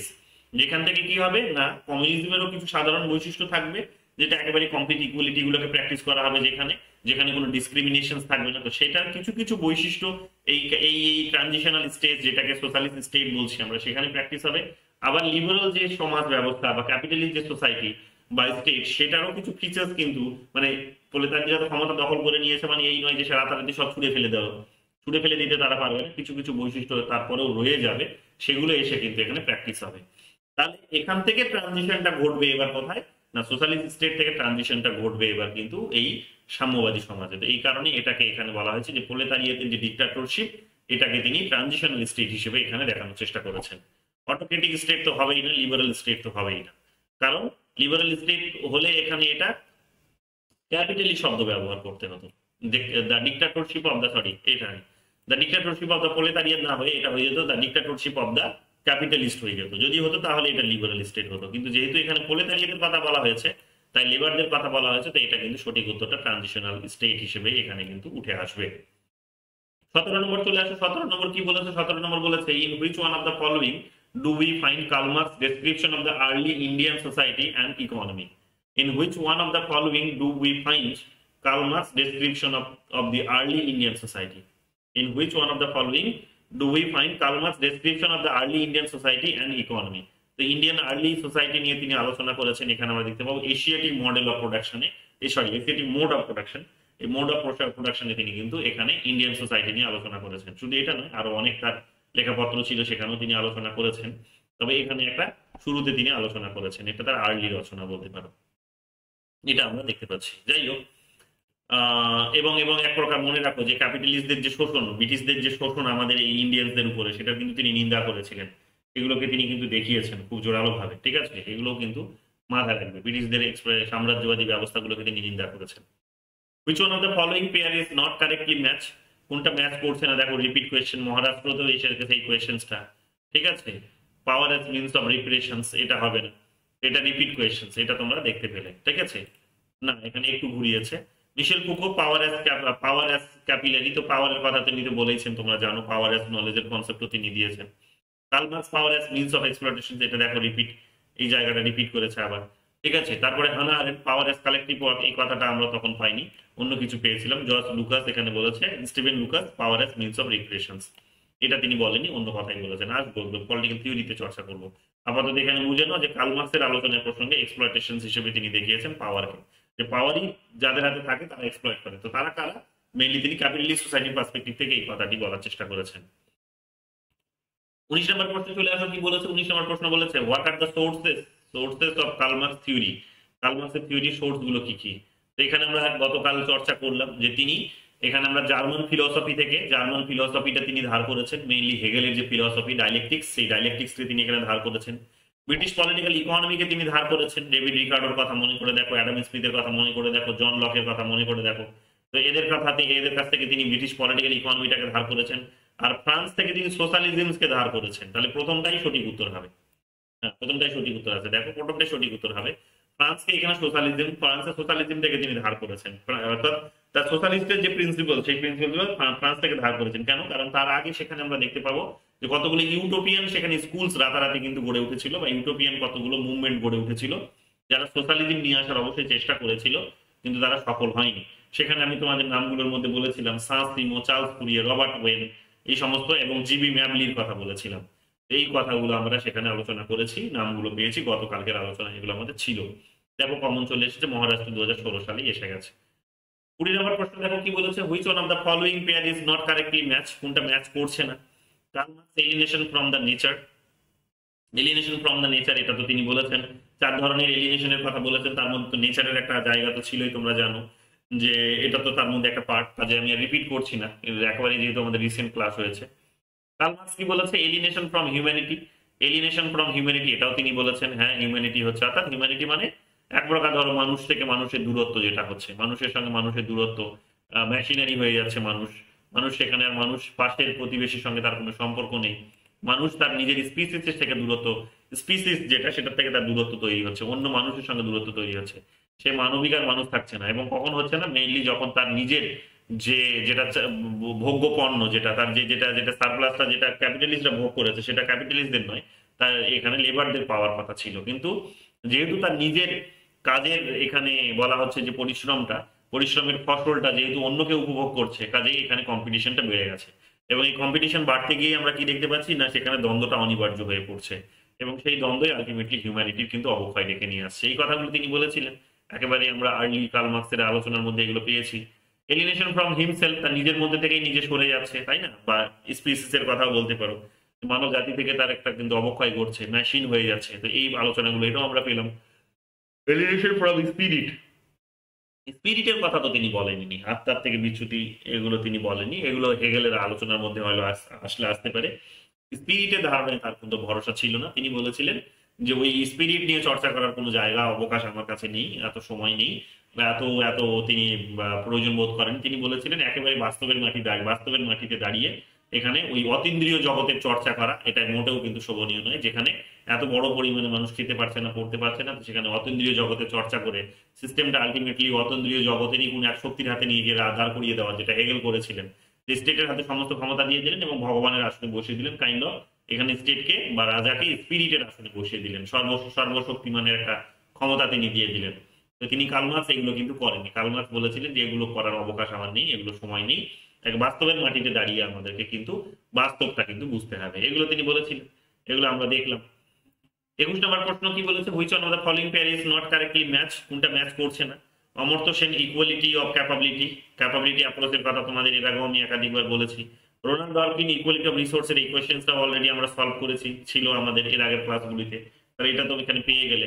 Curl Marx equality before law, equality before তো ল তো হবেই না, ইকুয়ালিটি বিফোর ল এগুলো সব লিবারেল থিওরি, লিবারেল থিওরিস্টরা বলে যে ল আইনের চোখে সকলের সমান, লিবারেল থিওরিস্টরা বলার চেষ্টা করে। তো জন স্টুয়ার্ট মিল যেমন হচ্ছে equality of welfare, equality of welfare তিনি তো বলেছিলেন যে জনকল্যাণের ক্ষেত্রে সকলের এখানে কিন্তু ইকুয়ালিটি থাকবে। তো কার্ল মার্কসেরটাই এখানে কিন্তু ভুল উত্তর, সঠিক উত্তরটা দেখে নাও, কার্ল মার্কসের ভুল উত্তর হবে। তিনি ইকুয়ালিটি বিফোর ল নয়, বলে ইকুয়ালিটি বিফোর ইকোনমি বলতে পারো। ঠিক আছে, ইকোনমির কথা তিনি বলেছিলেন, যে আইন ফাইন এগুলো কি, আইনটা আইন, তিনি নৈতিকতা, তিনি এখানে আমরা আরো যে সমস্ত রাজনীতি সংস্কৃতি এগুলোকে আমরা সুপার স্ট্রাকচার বলতে শুনলাম তাকে, সুপার স্ট্রাকচার। তিনি বললেন ইকুয়ালিটি যদি নিয়ে আসতে হয় তাহলে ইকোনমিক ইকুয়ালিটি নিয়ে আসতে হবে, ইকোনমিক ইকুয়ালিটি ছাড়া মানুষ কখনো তার নিজের স্বাধীনতা নিজের সে লিবার্টি এনজয় করতে পারে না। কাজেই এটা কিন্তু তিনি কখনো বলেননি, ইকুয়ালিটি এখানে নিয়ে আসতে এই কথাগুলো বলেননি। 22 নম্বরে চলে আসুন, কি বলেছেন? 22 নম্বর বলেছে the history of all hitherto existing society is history of the class struggle, class struggle. গতকালই তোমাদের এখানে বলছিলাম, আন্ডারলাইন করে দিয়েছিলাম, যে দেখে নাও যে যখনই ক্লাস এন্ড ক্লাস স্ট্রাগলের আলোচনা আমরা পড়ি তখন শুরুতেই এই পুরো লাইনটি আসে, যে আজ পর্যন্ত যত ইতিহাস দেখা গেছে, মানব জাতির যে ইতিহাস দেখেছি আমরা, সেই সমস্ত ইতিহাসে আমরা সমাজে দেখেছি কি, ইতিহাসের সমস্ত সমাজে আমরা দুটো শ্রেণীর মধ্যে এখানে কিন্তু দ্বন্দ্ব দেখেছি। এবং তিনি নিজে কিন্তু সাইন্টিফিক্যালি সেটা প্রমাণও করে দিলেন। সেখানে প্রথমে আদিম সাম্যবাদী সমাজের কথা বললেন, যেখানে একেবারেই ইকুয়ালিটি ছিল, কোনো ক্লাস বলে কিছু ছিল না, সেখানে কোনো এক্সপ্লয়টেশন ছিল না, কোনো ভেদাভেদ সেখানে ছিল না। কিন্তু প্রথম ক্লাসের কনসেপ্ট জেনারেট হলো কোথায় না, দাস সমাজ ব্যবস্থায়, স্লেভ সোসাইটিতে কিন্তু সেখানে হলো। তারপরে কোথায় হলো, স্লেভের পর সেখানে হলো যেটা তিনি বলার চেষ্টা করলেন, সেটা হচ্ছে ফিউডাল সোসাইটি। তারপরে কোথায়, তারপরে হচ্ছে কিন্তু ক্যাপিটালিস্ট সোসাইটি। তো সমস্ত স্টেজে তিনি কি দেখলেন না, বলছেন সমস্ত স্টেজেই আমরা দেখতে পেলাম যে সেখানে কিন্তু দ্বন্দ্বের একটা সম্ভাবনা, দ্বন্দ্ব সেখানে হয়েছে, দ্বন্দ্ব কিন্তু সেখানে বিদ্যমান ছিল এবং দুটো ক্লাসের মধ্যেই দ্বন্দ্বটা হয়েছে। তো এই কথাগুলো তিনি কোথায় বলেছেন? This words are found in, কোথায় পাওয়া যায়? এখানে আমরা কমিউনিস্ট ম্যানিফেস্টোতে পাবো। যেখানে দেখো তোমাদের ওই দিন পড়াতে গিয়েই বলছিলাম যে ক্লাসের আইডিয়া প্রথম তিনি সেখানে নিয়ে আসলেন এই কমিউনিস্ট ম্যানিফেস্টোতে। এটা আমরা দেখতে পাচ্ছি যে ইকোনমিক অ্যান্ড ফিলোসফিক্যাল যে ম্যানুস্ক্রিপ্টস, আর সেই ম্যানুস্ক্রিপ্টসে তিনি একজন ইন্ডিভিজুয়ালিস্ট ছিলেন বলতে পারো, তিনি ইন্ডিভিজুয়াল লেবার স্বাধীনতার পক্ষে দাঁড়িয়েছিলেন। কিন্তু যখনই কমিউনিস্ট ম্যানিফেস্টো তার 4 বছর পরে, ঠিক উনি 1844-এর পর যখন ঠিক 4 বছর পর 1848 সালে যখন কমিউনিস্ট ম্যানিফেস্টো প্রকাশিত হচ্ছে, তখন তিনি সেখানে একজন ক্লাস বেসড থিঙ্কার হয়ে গেলেন, ক্লাসের পক্ষে দাঁড়ালেন, ইন্ডিভিজুয়ালের পক্ষে দাঁড়ালেন না। এগুলো আমরা দেখতে পাবো, এই আলোচনাগুলো আমাদের এখানে আসে। তার মানে ডিরেক্ট কমন পেয়ে যাচ্ছে, একটু ভাবলেই, একটু ঘুরিয়ে ভাবলেই কিন্তু দেখবে সঠিক উত্তরগুলো বেরিয়ে আসবে। The theory of scientific socialism is largely dependent upon the teaching of scientific সোশ্যালিজমের আলোচনা। আমি এক্ষুনি বললাম, দেখো এক্ষুনি বললাম সায়েন্টিফিক সোশ্যালিজমের আলোচনা কার্ল মার্কস। কেন? কারণ যে সোশ্যালিজমের যে ধারণাগুলি তিনি দিয়েছিলেন সেগুলো সায়েন্টিফিক। কেন সায়েন্টিফিক? তার কারণ তিনি বলেছিলেন যে যেহেতু এখানে ইতিহাসটায় যে একটা বড় বিবর্তন সেখানে দেখা গেছে, এবং সব বিবর্তনের প্রত্যেকটা স্টেজে আমরা কি দেখেছি, যেহেতু সেখানে ক্লাস এন্ড ক্লাস স্ট্রাগল হয়েছে, স্বাভাবিকভাবে সেখানে সোশ্যালিজমও আসবে। তবে সেই সোশ্যালিজমের মধ্যে ওই যে দুটো বিশেষত্ব থাকবে, একটা হচ্ছে সেখানে কমিউনিজমের বিশেষত্ব, আর একটা হচ্ছে লিবারালিজমের বিশেষত্ব। এবং সোশ্যালিজমে কি হবে না, লেবাররা সেখানে কিন্তু মুভমেন্ট করবে, এবং লেবাররা অলরেডি সেই সময় মুভমেন্ট করছিল, এবং আমরা পরবর্তীকালে এটা দেখতেও পেলাম যে রাশিয়াতে সেটা কিন্তু সফলও হলো। 1917 সালের অক্টোবর রেভলিউশনসের কথা আমরা মনে করতে পারি, তাই না? বা বলশেভিক রেভলিউশন যেটাকে বলা হয়, তো সেটা। তো এখানে সঠিক উত্তরটি কার্ল মার্কস হয়ে যাবে। চলে আসে পরের প্রশ্ন, কি বলছে? Materialistic interpretations of history was analysed by. তো এটা আর বোঝার কিছু নেই, আমি তোমাদেরকে গতকালই বলেছি হিস্টোরিক্যাল মেটেরিয়ালিজমের কনসেপ্ট। হিস্টোরিক্যাল মেটেরিয়ালিজম মানে ইতিহাসের সমস্ত কিছু যে দ্বন্দ্বগুলো হয়েছে, বা ইতিহাসের যে বিবর্তন হয়েছে, সমাজ ব্যবস্থার যে বিবর্তন হয়েছে, সব বিবর্তনের পেছনে যে গুরুত্বপূর্ণ ভূমিকাটি যার ছিল, সেটা হচ্ছে কিন্তু মেটেরিয়াল বলতে এক প্রকার অর্থের ব্যবস্থার কথা বলা হয়েছে, ঠিক আছে? যে মানুষ তার নিজের আর্থিক চাহিদা মেটানোর জন্যই কিন্তু এক প্রকার বলতে পারো যে সেখানে সে কি করেছে না, কিন্তু সে যুদ্ধ করেছে, সে কিন্তু সংগ্রাম করেছে। এই কথাগুলো কার্ল মার্কস ছাড়া কে বলবে? হিস্টোরিক্যাল মেটেরিয়ালিজম শব্দটা নিশ্চয়ই শুনেছো, গতকাল আলোচনা হয়েছে এবং বইটাও দিয়েছি, সেখানেও দেখবে হেডলাইনই রয়েছে। Who gave the call? Worker of the world unite. Who gave the call? Workers of the world unite. You have nothing to do but your chains. কি বলেছে? কার্ল মার্কস বলেছে। Workers of the world unite, এতটা পড়লেই তোমরা বুঝে যাবে যে এটা কার্ল মার্কস বলেছে। কমিউনিস্ট ম্যানিফেস্টোর প্রথম লাইন, যেখানে তিনি এই ডাকটি দিয়েছেন যে বিশ্বের শ্রমজীবী মানুষকে তিনি কি করেছেন, এক হওয়ার বার্তা দিয়েছেন। এটা কিন্তু আমরা দেখতে পাবো, এক হতে বলেছেন তিনি পরিষ্কারভাবে। যেটা তার আলোচনায় উঠে এসেছে সেটা হচ্ছে তিনি বলেছেন যে এক হতে হবে। তো এটা আমরা তো পেয়ে যাবো এখানে কার্ল মার্কসের কথা। এবং এখানে কিন্তু তিনি এক প্রকার সবাইকে এখানে একবদ্ধ হয়ে জোটবদ্ধ হতে বলেছেন, এগুলোই এখানে বেরিয়ে আসছে। তারপরে এখানে আলোচনায় কি আছে, তারপরে বলেছে এখানে অ্যাসাসিন রিজন দিয়েছেন, এটা 2023 সালের নেটের মার্চে এসেছে, দেখে নাও। কি বলেছে? Inner contradictions of capitalism will destroy capitalism. Inner contradictions of capitalism will destroy capitalism. এই কথাটি আমি তোমাদের আগে বলিনি, আজকে বলে দিচ্ছি। তিনি বলেছিলেন এই কথাটি যে ক্যাপিটালিস্টদের মধ্যে যেহেতু তাদের একটা নিজেদের ইন্টারনাল একটা কন্ট্রাডিকশন আছে, ইন্টারনাল কন্ট্রাডিকশন মানে কার্ল মার্কস বলেছিলেন যে ক্যাপিটালিস্ট সিস্টেম ব্রেক করে যাবে, কিন্তু ব্রেক শুধু এই কারণে করবে না যে লেবাররা তাদের বিরুদ্ধে আন্দোলন করছে, বরং ক্যাপিটালিস্ট সিস্টেম এই কারণেও ব্রেক করবে, অর্থাৎ যতটা না এক্সটার্নাল লেবাররা যখন ক্যাপিটালিস্টদের বিরুদ্ধে আন্দোলন করছে, লেবার ক্লাস ক্যাপিটালিস্ট ক্লাসের বিরুদ্ধে যখন আন্দোলন করছে, তখন সেটা এক্সটার্নাল আন্দোলন বলতে পারো, মুভমেন্ট, এক্সটার্নাল ফোর্স ক্রিয়েট করেছে। কিন্তু ইন্টারনাল ফোর্সেরও কথা তিনি বলেছিলেন, গতকালই বলছিলাম যে ইন্টারনাল ফোর্সেরও কথা বলেছেন। ইন্টারনাল ফোর্সটা কিরকম? ইন্টারনাল ফোর্সটা হচ্ছে ভেতর থেকেই একটা কিন্তু তাদের মধ্যে কি হবে না, দ্বন্দ্ব তৈরি হবে, একটা কিন্তু কন্ট্রাডিকশন তাদের মধ্যে দেখা যাবে। অর্থাৎ এক ক্যাপিটালিস্ট আরেক ক্যাপিটালিস্টকে ছাড়িয়ে বড় হওয়ার একটা চেষ্টা তাদের মধ্যে আছে। যেমন দেখবে যে সেখানে মুকেশ আম্বানি আর আদানির মধ্যে এক প্রকার কম্পিটিশন চলছে। এই যে কম্পিটিশনস গুলো, বা দেখবে আরো অন্যান্য ক্যাপিটালিস্টদের মধ্যে দেখবে সবার মধ্যে এই কম্পিটিশনসটা আছে যে আমি সবার বিশ্বের সেরা হতে চাই, আমি এক নম্বর ধনী হতে চাই। তো প্রত্যেকেই এইটাই চাইছে, প্রত্যেকে নিজের নিজের বেসটাকে সেখানে প্রেজেন্ট করার মধ্য দিয়ে আরো সম্পদ আহরণ করতে চাইছে, নিজের নিজের মতো সারপ্লাস ভ্যালুটাকে আরো অনেক বেশি বাড়িয়ে তারা কিন্তু বড়লোক হতে চাইছে। তো প্রত্যেকের নিজেদের মধ্যেও কিন্তু একটা কিন্তু কম্পিটিশন আছে। তিনি বলেছিলেন যে শুধু এক্সটার্নাল নয়, ইন্টারনাল কম্পিটিশনের জন্য তাদের কিন্তু ধ্বংসটা অনিবার্য, তারা নিজেরাই নিজেদের ধ্বংসটা ডেকে নিয়ে আসবে। এই কথাটাও তিনি কিন্তু বলেছিলেন, এটাও এখানে আমাদেরকে মাথায় রাখতে হবে। Exploitations of surplus value is the biggest contradiction of capitalism. Exploitation of surplus value is the biggest contradiction of capitalism. Exploitation of surplus value. Surplus value exploitations টা কি বলছে? biggest contradiction of the capitalism. যে হ্যাঁ, এই কথাটা তিনি বলেছিলেন, যেটা বললাম যে দ্বন্দ্বের কারণেই এই জিনিসটা হচ্ছে। দ্বন্দ্বটা কিসের কারণে হচ্ছে? মানে দ্বন্দ্বের কারণেই দেখবে সমাজে পরিবর্তন আসছে। এবারে দ্বন্দ্বটা কিসের জন্য হচ্ছে? দ্বন্দ্বটা হচ্ছে এখানে কিন্তু সারপ্লাস ভ্যালুর জন্য দ্বন্দ্ব হচ্ছে। কন্ট্রাডিকশনস মানে দ্বন্দ্ব। তো সব থেকে বড় দ্বন্দ্বটা ক্যাপিটালিস্ট সিস্টেমে সারপ্লাস ভ্যালুর দ্বন্দ্ব। তো এটাই সারপ্লাস ভ্যালুটাই আলটিমেটলি কি করেন? এক্সপ্লয়টেশনস করে। তো স্বাভাবিকভাবে এটা কিন্তু একটু গভীরে ভালো করে পড়লে দেখবে এটা কিন্তু সঠিক উত্তর হয়ে যাবে এ, যে A is true but R is A is true and R is the correct explanations of A. একটু উল্টো করে পড়ো দেখবে, বা সিধে করেও পড়ো দেখবে বেরিয়ে আসবে। 27 নম্বরে চলে আসে। 27 নম্বর কি বলছে? Karl Marx wrote his master's dissertation on Hegel. না, তিনি এগুলো তিনি করেননি। 1821 তিনি একটা বই লিখেছিলেন, ফিলোসফি অফ হিস্ট্রি বলে, যে critic of the philosophy of history বলে একটা বই লিখেছিলেন কার্ল মার্কস, বোধহয় না? হ্যাঁ, তুমি এটা লিখেছিলেন। 1821 সালে তিনি এই বইটিকে ক্রিটিসাইজ করেছিলেন। তো আমরা সেখানে দেখতে পাবো যে সেখানে কিন্তু হেগেলকে ক্রিটিসাইজ করে, কিন্তু এটা তার কোনো এখানে মাস্টার্স এর ডিসার্টেশন ছিল এরকম কোনো ব্যাপার না। তারপর কি বলছে? In a communist society nobody has one exclusive spare of activity. In a communist society nobody has one exclusive sphere of activity। না, এটা তো ঠিকই, এটা তো তিনি বলেছিলেন। কি বলেছিলেন? যে কমিউনিস্ট যে সোসাইটি হবে, সাম্যবাদী যে সমাজ হবে, সেই সাম্যবাদী সমাজে কারোরই কিন্তু চূড়ান্ত কোনো, বা এক্সক্লুসিভ মানে একাধিপত্য বলতে পারো বা চূড়ান্ত বলতে পারো, এখানে কোনো কিন্তু কার্যকলাপ থাকবে না। সবাই সমান কাজ করবে, সবাই সমান যোগ্য। এখানে ন্যাশনালি তারা সবাই enough capable to understand the situation, understand himself, herself, যাই বলো না কেন, স্বাভাবিকভাবে সেখানে কিন্তু কোনো রকমের এই কেউ বড় কেউ ছোট এই ধরনের পার্থক্য বলে কিছু থাকবে না, সবাই সমান। তো কমিউনিস্ট এই কারণেই তিনি বলেছিলেন যে সাম্যবাদী সমাজ, সবাই সমান। তো স্বাভাবিকভাবে এটা ঠিক হবে, উপরেরটা কিন্তু ভুল হবে। 28 নম্বর যেমন কি বলেছে? 28 নম্বর বলেছে, 28 নম্বর কি বলেছে?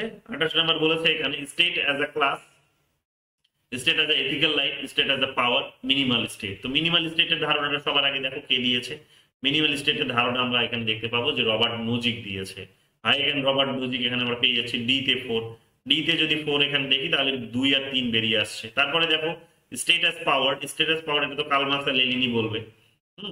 না, স্টেটাস পাওয়ার এখানে state and power Karl Marx Lenin বলবে। এটা তো লেনিন এবং কার্ল মার্কস বলবে যে রাষ্ট্র হচ্ছে ক্ষমতাশালী, রাষ্ট্রের কাছে সমস্ত পাওয়ার রয়েছে, এই কথাটি তিনি বলেছেন। এটা তো আমরা দেখতে পাবো। স্টেটাস এথিক্যাল লাইফ, এথিক্যাল লাইফের কথা তো আমরা দেখতে পাবো যে এথিক্যাল লাইফ বানিয়েছে হেগেল, গ্রিন আর রুশো। স্টেটকে এথিক্যাল লাইফ বানিয়েছে। সরি, এখানে ভুলটা বললাম। স্টেট অ্যাজ আ ক্লাস এখানে কার্ল মার্কস এবং লেনিন হবে। State as a class, state as a class Karl Marx এবং লেনিন হবে। ক্লাসের কনসেপ্ট যেহেতু রয়েছে বুঝতেই পারছো যে এখানে কার্ল মার্কস এবং লেনিন হবে। কিন্তু এখানে যে স্টেটাস পাওয়ার যে কার্ল মার্কস এবং লেনিন হবে না তা কিন্তু একেবারেই নয়। কিন্তু এখানে যেহেতু ক্লাসের কনসেপ্টের সঙ্গে যেহেতু এখানে কারা কারা যাবে না, ক্লাসের কনসেপ্টের সাথে যেহেতু ম্যাকিয়াভেলি এবং হবস যাবে না, তো এখানে আমরা দেখতে পাচ্ছি এটা হয়ে যাবে 3 আর সিটা হয়ে যাবে এখানে 2। কেন? কারণ স্টেটকে মনে করে দেখো ম্যাকিয়াভেলি সর্বশক্তিমান ক্ষমতা দিয়ে দিলেন। প্রিন্সকে তিনি সর্বশক্তিমান ক্ষমতা দিয়ে দিলেন। হবস তো কিন্তু সর্বশক্তিমান ক্ষমতা দিয়ে দিলেন এবং বললেন যা খুশি তাই করতে পারে, এদের যা খুশি তাই করার অধিকার আছে, তাই না? এতটা ক্ষমতা দিয়ে দিলেন। তিনি বললেন তারা ডুয়েল মোরালিটি প্রিন্সিপলস দিল ম্যাকিয়াভেলি, তোমরা দেখলে যে স্বাভাবিকভাবেই কেন দেওয়ার প্রয়োজন পড়লো, দেওয়ার প্রয়োজন পড়লো তার কারণ স্টেট সিস্টেমটাকে টিকিয়ে রাখার জন্য, রাজার ক্ষমতাটাকে টিকিয়ে রাখার জন্য বা প্রিন্সের ক্ষমতাটিকে টিকিয়ে রাখার জন্য, প্রিন্সকে সর্বশক্তিমান বানানোর জন্য তিনি এটা করলেন, তাই না? তো এখানে আমরা দেখতে পাবো কি যে স্টেটাস পাওয়ারের কনসেপ্ট তাহলে চলে যাবে কার সঙ্গে, ম্যাকিয়াভেলির সঙ্গে। তাহলে সি তে হয়ে যাবে 2, তাহলে C2 যদি হয়, C2 যদি হয় তাহলে C2 হয়ে গেলে এখানে একটাতেই আমরা দেখতে পাচ্ছি C2 আছে, এখানে 2, তাহলে বি হবে সঠিক উত্তর। তো বি এখানে কি আছে, 2। 2 এখানে দেখো সঠিক উত্তর এটাই আছে। হ্যাঁ, এখানে একটু উল্টো দিয়েছে, এখানে 1 2 করা হয়েছে, এখানে বি দিয়েছে, তো বি হবে সঠিক উত্তর। যাই হোক, বি বা 2 হবে সঠিক উত্তর। 29 নাম্বার দেখো কি বলেছে, 29 নাম্বার বলেছে the arrange chronologically in accordance with the year of publications, arrange chronologically in accordance with the year of publications, publications অনুসারে সাজাতে বলেছে। এটা একটু বোধহয় উল্টো পাল্টা আছে, না কারেক্ট করে দিয়েছি নাকি, এবিসিডি কারেক্ট করেছি, উল্টো পাল্টা ছিল না, এটা ঠিকই আছে তো। উল্টো পাল্টা ছিল, কারেক্ট করে দিয়েছি, তার মানে আমি এটা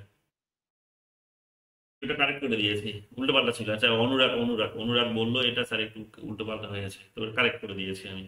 তো এখানে আমরা দেখতে পাচ্ছি A B C D, A C D B হবে। এ প্রথমে কি আছে দেখো, এ বলেছে হোলি ফ্যামিলি, তারপরে এখানে বলেছে সি, সি হচ্ছে দা পভার্টি অফ ফিলসফি, তারপরে বলেছে এখানে হচ্ছে B critique of political economy, তারপর বলেছে D value price and profit. এই ভ্যালু প্রাইস এন্ড প্রফিট এটা তার লাস্ট বই, যেটা তার লাস্ট বই মানে তার জীবদ্দশায় যেটা লাস্ট বই সেটা হচ্ছে ক্যাপিটাল। সেই ক্যাপিটালের এটা চ্যাপ্টার গুলোর মধ্যে এগুলোই আলোচনা করেছেন তিনি, অন্য কোনো বইয়ে এই সমস্ত আলোচনাগুলো তিনি করার অবকাশ পাননি, কিন্তু এই ক্যাপিটাল, দাস ক্যাপিটালে তিনি এই চর্চা, এইগুলো নিয়ে চর্চা করেছেন। দাস ক্যাপিটালে ভ্যালু প্রাইস প্রফিট সারপ্লাস এই সমস্ত বিষয়গুলো নিয়ে এখানে চর্চা করেছেন, ঠিক আছে এগুলো। তো আমি তোমাদের ইয়ার গুলো এখানে লিখে দিইনি, আমি ইয়ার গুলো লিখে দেবো, তোমরা একটু দেখে নিও পরে, ঠিক আছে, সময় পাইনি, পরে আবার দিয়ে দেবো, একবার চোখ বুলিয়ে নিও। এখানে দেখো কি বলেছে, এখানে বলেছে chronologically arrange the book in order to in order of their year of publications, publication অনুসারে এটা খুব সাজাতে বলেছে। তো এখানে হয়ে যাবে সি এ বি ডি বলেছে। দেখে নি কি বলেছে, state and revolutions, state and revolution যেটা তোমরা জানো এটা সম্ভবত লেনিনের লেখা বই, তাই না? লেনিনের তো স্টেট অ্যান্ড রিভলিউশন, হ্যাঁ স্যার। লেনিনের লেখা বই। The political system, political system, political system, আচ্ছা পলিটিক্যাল, ডেভিড স্টন। ডেভিড ইস্টানের লেখা, তাই ভাবছিলাম যে ইউনিট 4 এর কোয়েশ্চেন ঢুকিয়েছে। ডেভিড ইস্টানের লেখা। জার্মান আইডিওলজি, এটা তো কার্ল মার্কসের লেখা। The structure of scientific revolutions, the structure of scientific revolutions, এটা কার লেখা? সায়েন্টিফিক রিভলিউশনস, সায়েন্টিফিক রিভলিউশনস এটা কি লেনিনের লেখা? সায়েন্টিফিক রিভলিউশনস হতে হতে পারে, এটা একটু দেখে তোমাদের আমি পরে বলবো কার লেখা, ঠিক আছে? একবার গুগল হলো তোমরা পেয়ে যাবে, দেখে নিও, আমাকে ওইখানে লিখে দাও, দেখে নিও। চলে আসো পরের প্রশ্ন কি বলেছে। পরের প্রশ্ন বলেছে এখানে 31 নম্বর question, Karl Marx agreed with Hegel that history unfolded itself according to a dialectical plan. হ্যাঁ, এই জায়গাতে তিনি এখানে সমর্থন করেছিলেন হেগেলকে, তাই না? কার্ল মার্কস ডাইলেকটিক্সের এই জায়গাতে, বলো। স্যার ওটা টমাস খুনের লেখা। টমাস, টমাস খুন। আচ্ছা KEUHN। আচ্ছা। তো এখানে আমরা দেখতে পাচ্ছি এই জায়গাটাতে তিনি সমর্থন করেছিলেন, Karl Marx agreed with Hegel that history unfolded itself according to a dialectical plan. তো ডাইলেকটিক্যাল মানে দ্বন্দ্বমূলক প্রসেসে ইতিহাস আর কি নিজেকে তুলে ধরেছে বলতে পারে এক প্রকার, এই ধরনের একটা আইডিয়া। কার্ল মার্কস এটা সমর্থন করেছিলেন যে হ্যাঁ, ইতিহাসে এই ধরনের ঘটনা আমরা দেখতে পাবো যে ডাইলেকটিক্স হয়েছে, এবং তিনিও তো দেখালেন, হেগেলও তো ডাইলেকটিক্সটা দেখেছেন সমাজ জীবনের মধ্যে। কিভাবে তিনি ডাইলেকটিক্সটা দেখিয়েছেন? পরিবার, সমাজ, তারপরে সেখান থেকে রাষ্ট্রের উৎপত্তি হয়েছে, সেই রকম ভাবে তিনি দেখিয়েছেন। কার্ল মার্কস তো সেইভাবে করেনি। কার্ল মার্কস বলেছেন যে না, অনেকগুলো স্টেজ ছিল, প্রত্যেকটা স্টেজে এক একটা ক্লাস, সেখানে দুটো করে ক্লাস ছিল, মেজরলি দুটো ক্লাস ছিল। তো সেই কথাগুলি তিনি বলেছেন। তো সেখানে ডাইলেকটিক্যাল প্রসেসের মধ্যে একটা একটা সমাজ থেকে একটা সমাজে উত্তরণটা হয়েছে, এই কথাগুলো বলেছিলেন। তো দুজনেই ডাইলেকটিক্স এর জায়গা থেকে সমর্থন করেছে, কিন্তু তাদের ভিন্ন ধরনের ডাইলেকটিক্স দেখিয়েছেন তারা, যাই হোক, কিন্তু ডাইলেকটিক্সে তারা কিন্তু সমর্থন দিয়েছে। But according to but according to Marx, the ideas were the result of material. But according to Marx, the ideas were the result of material conditions. তো হ্যাঁ, এটা বলেছেন, মেটেরিয়াল কন্ডিশনের কারণে এখানে কি হয়েছে না, এখানে ideas were the result of the material condition। অর্থাৎ এই যে তিনি এক প্রকার বলেছেন যে ভাবনা নয়, বস্তুর মধ্যে পরিবর্তন আসছে বলে ভাবনার মধ্যে পরিবর্তন আসছে, অর্থাৎ নীতি নৈতিকতার মধ্যে পরিবর্তন আসছে, আইডিয়ার মধ্যে পরিবর্তন আসছে। কার্ল মার্কস এটাই দেখানো ছিল। একটা ছবি পাওয়া যায়, দেখবে, যা প্রেসিডেন্সি ইউনিভার্সিটিতে খুব এটা পরীক্ষায় দেয়। এই ছবিটা হচ্ছে এইরকম ভাবে যে হেগেল, হেগেলের পা গুলো কার্ল মার্কস ধরে আছে, হেগেলের মাথাটা নিচের দিকে, হেগেলের মাথা নিচের দিকে, আর হেগেলের হচ্ছে পা গুলো একটা পা এরকম করে ঝুলিয়ে ধরে আছে, তাকে দাড়ি পালার মতো কার্ল মার্কস ধরে আছে। এই বলে, তারপর পরীক্ষায় বলে যে এটাকে এক্সপ্লেইন করো।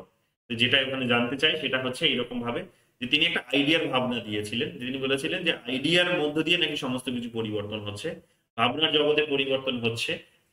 সেই কারণে অর্থাৎ মনোজগতের পরিবর্তন হচ্ছে বলে বস্তু জগতের মধ্যে পরিবর্তন আসছে, এটা বলেছিলেন। কার্ল মার্কস এসে বললেন যে বস্তুর মধ্যে পরিবর্তন হচ্ছে বলে তোমার মনের মধ্যে ভাবনার পরিবর্তন ঘটছে। মনের নিজস্ব কোনো কিন্তু এখানে কিন্তু ভূমিকা নেই। তোমার ইন্দ্রিয় দিয়ে যা তুমি দেখছো, যা তুমি শুনছো, সেগুলোর কিন্তু একটা বড় ভূমিকা আছে। তো মনে মনে ভাবলে সমস্ত কিছু তা কিন্তু হবে না। তো এইগুলো এবং বস্তুর মধ্যে পরিবর্তন ঘটছে বলে কিন্তু সমাজের মধ্যে পরিবর্তন ঘটছে। এবং সমাজ জীবনে যখন তিনি এটাকে অ্যাপ্লাই করলেন তখন তিনি বললেন মোড অফ প্রোডাকশন গুলোর মধ্যে যখন পরিবর্তন হচ্ছে তখন আমরা, অর্থাৎ এই অর্থনৈতিক ব্যবস্থার মধ্যে যখন পরিবর্তন আসছে তখনই কিন্তু সমাজ জীবনে বড় একটা পরিবর্তন আসছে। ঠিক আছে, এই কথাগুলো তিনি এখানে বললেন, না কি এখানে কি না এখানে স্টেট পাওয়ারের সিস্টেমের মধ্যে পরিবর্তন আসছে বলে পরিবর্তন আছে, ওই ধরনের কনসেপ্টগুলোকে তিনি বিশ্বাস করলেন না। তো এইরকম ভাবে এই ছবিটাকে কিন্তু সেখানে বর্ণনা করতে হয়। 2 নম্বরে কি বলেছে, dialectical materialism believe in the inseparability of matter and motion. Dialectical materialism believe কি বলেছে, dialectical materialism believe in the inseparability of matter and motion. তো এটা তো হয় যে ম্যাটার এবং মোশনের মধ্যে একটা সেপারেবিলিটি, মানে তাদের বিচ্ছিন্ন করা যায় না। হ্যাঁ, তারা একটা নির্দিষ্ট গতিতে চলে, নির্দিষ্ট একটা সিস্টেমে চলে, তার নির্দিষ্ট একটা বিষয়ের মধ্যে আছে, নির্দিষ্ট একটা অবস্থার মধ্যে আছে। ঠিক আছে, তো তাদের একটা সচরাচর একটা চিরন্তন তার একটা গতির মধ্যে আছে, তারা এগিয়ে যাচ্ছে, তাদের সঙ্গে একটা বস্তুর সঙ্গে একটা বস্তুর দ্বন্দ্ব হচ্ছে এবং নতুনের সেখান থেকে জন্ম হচ্ছে।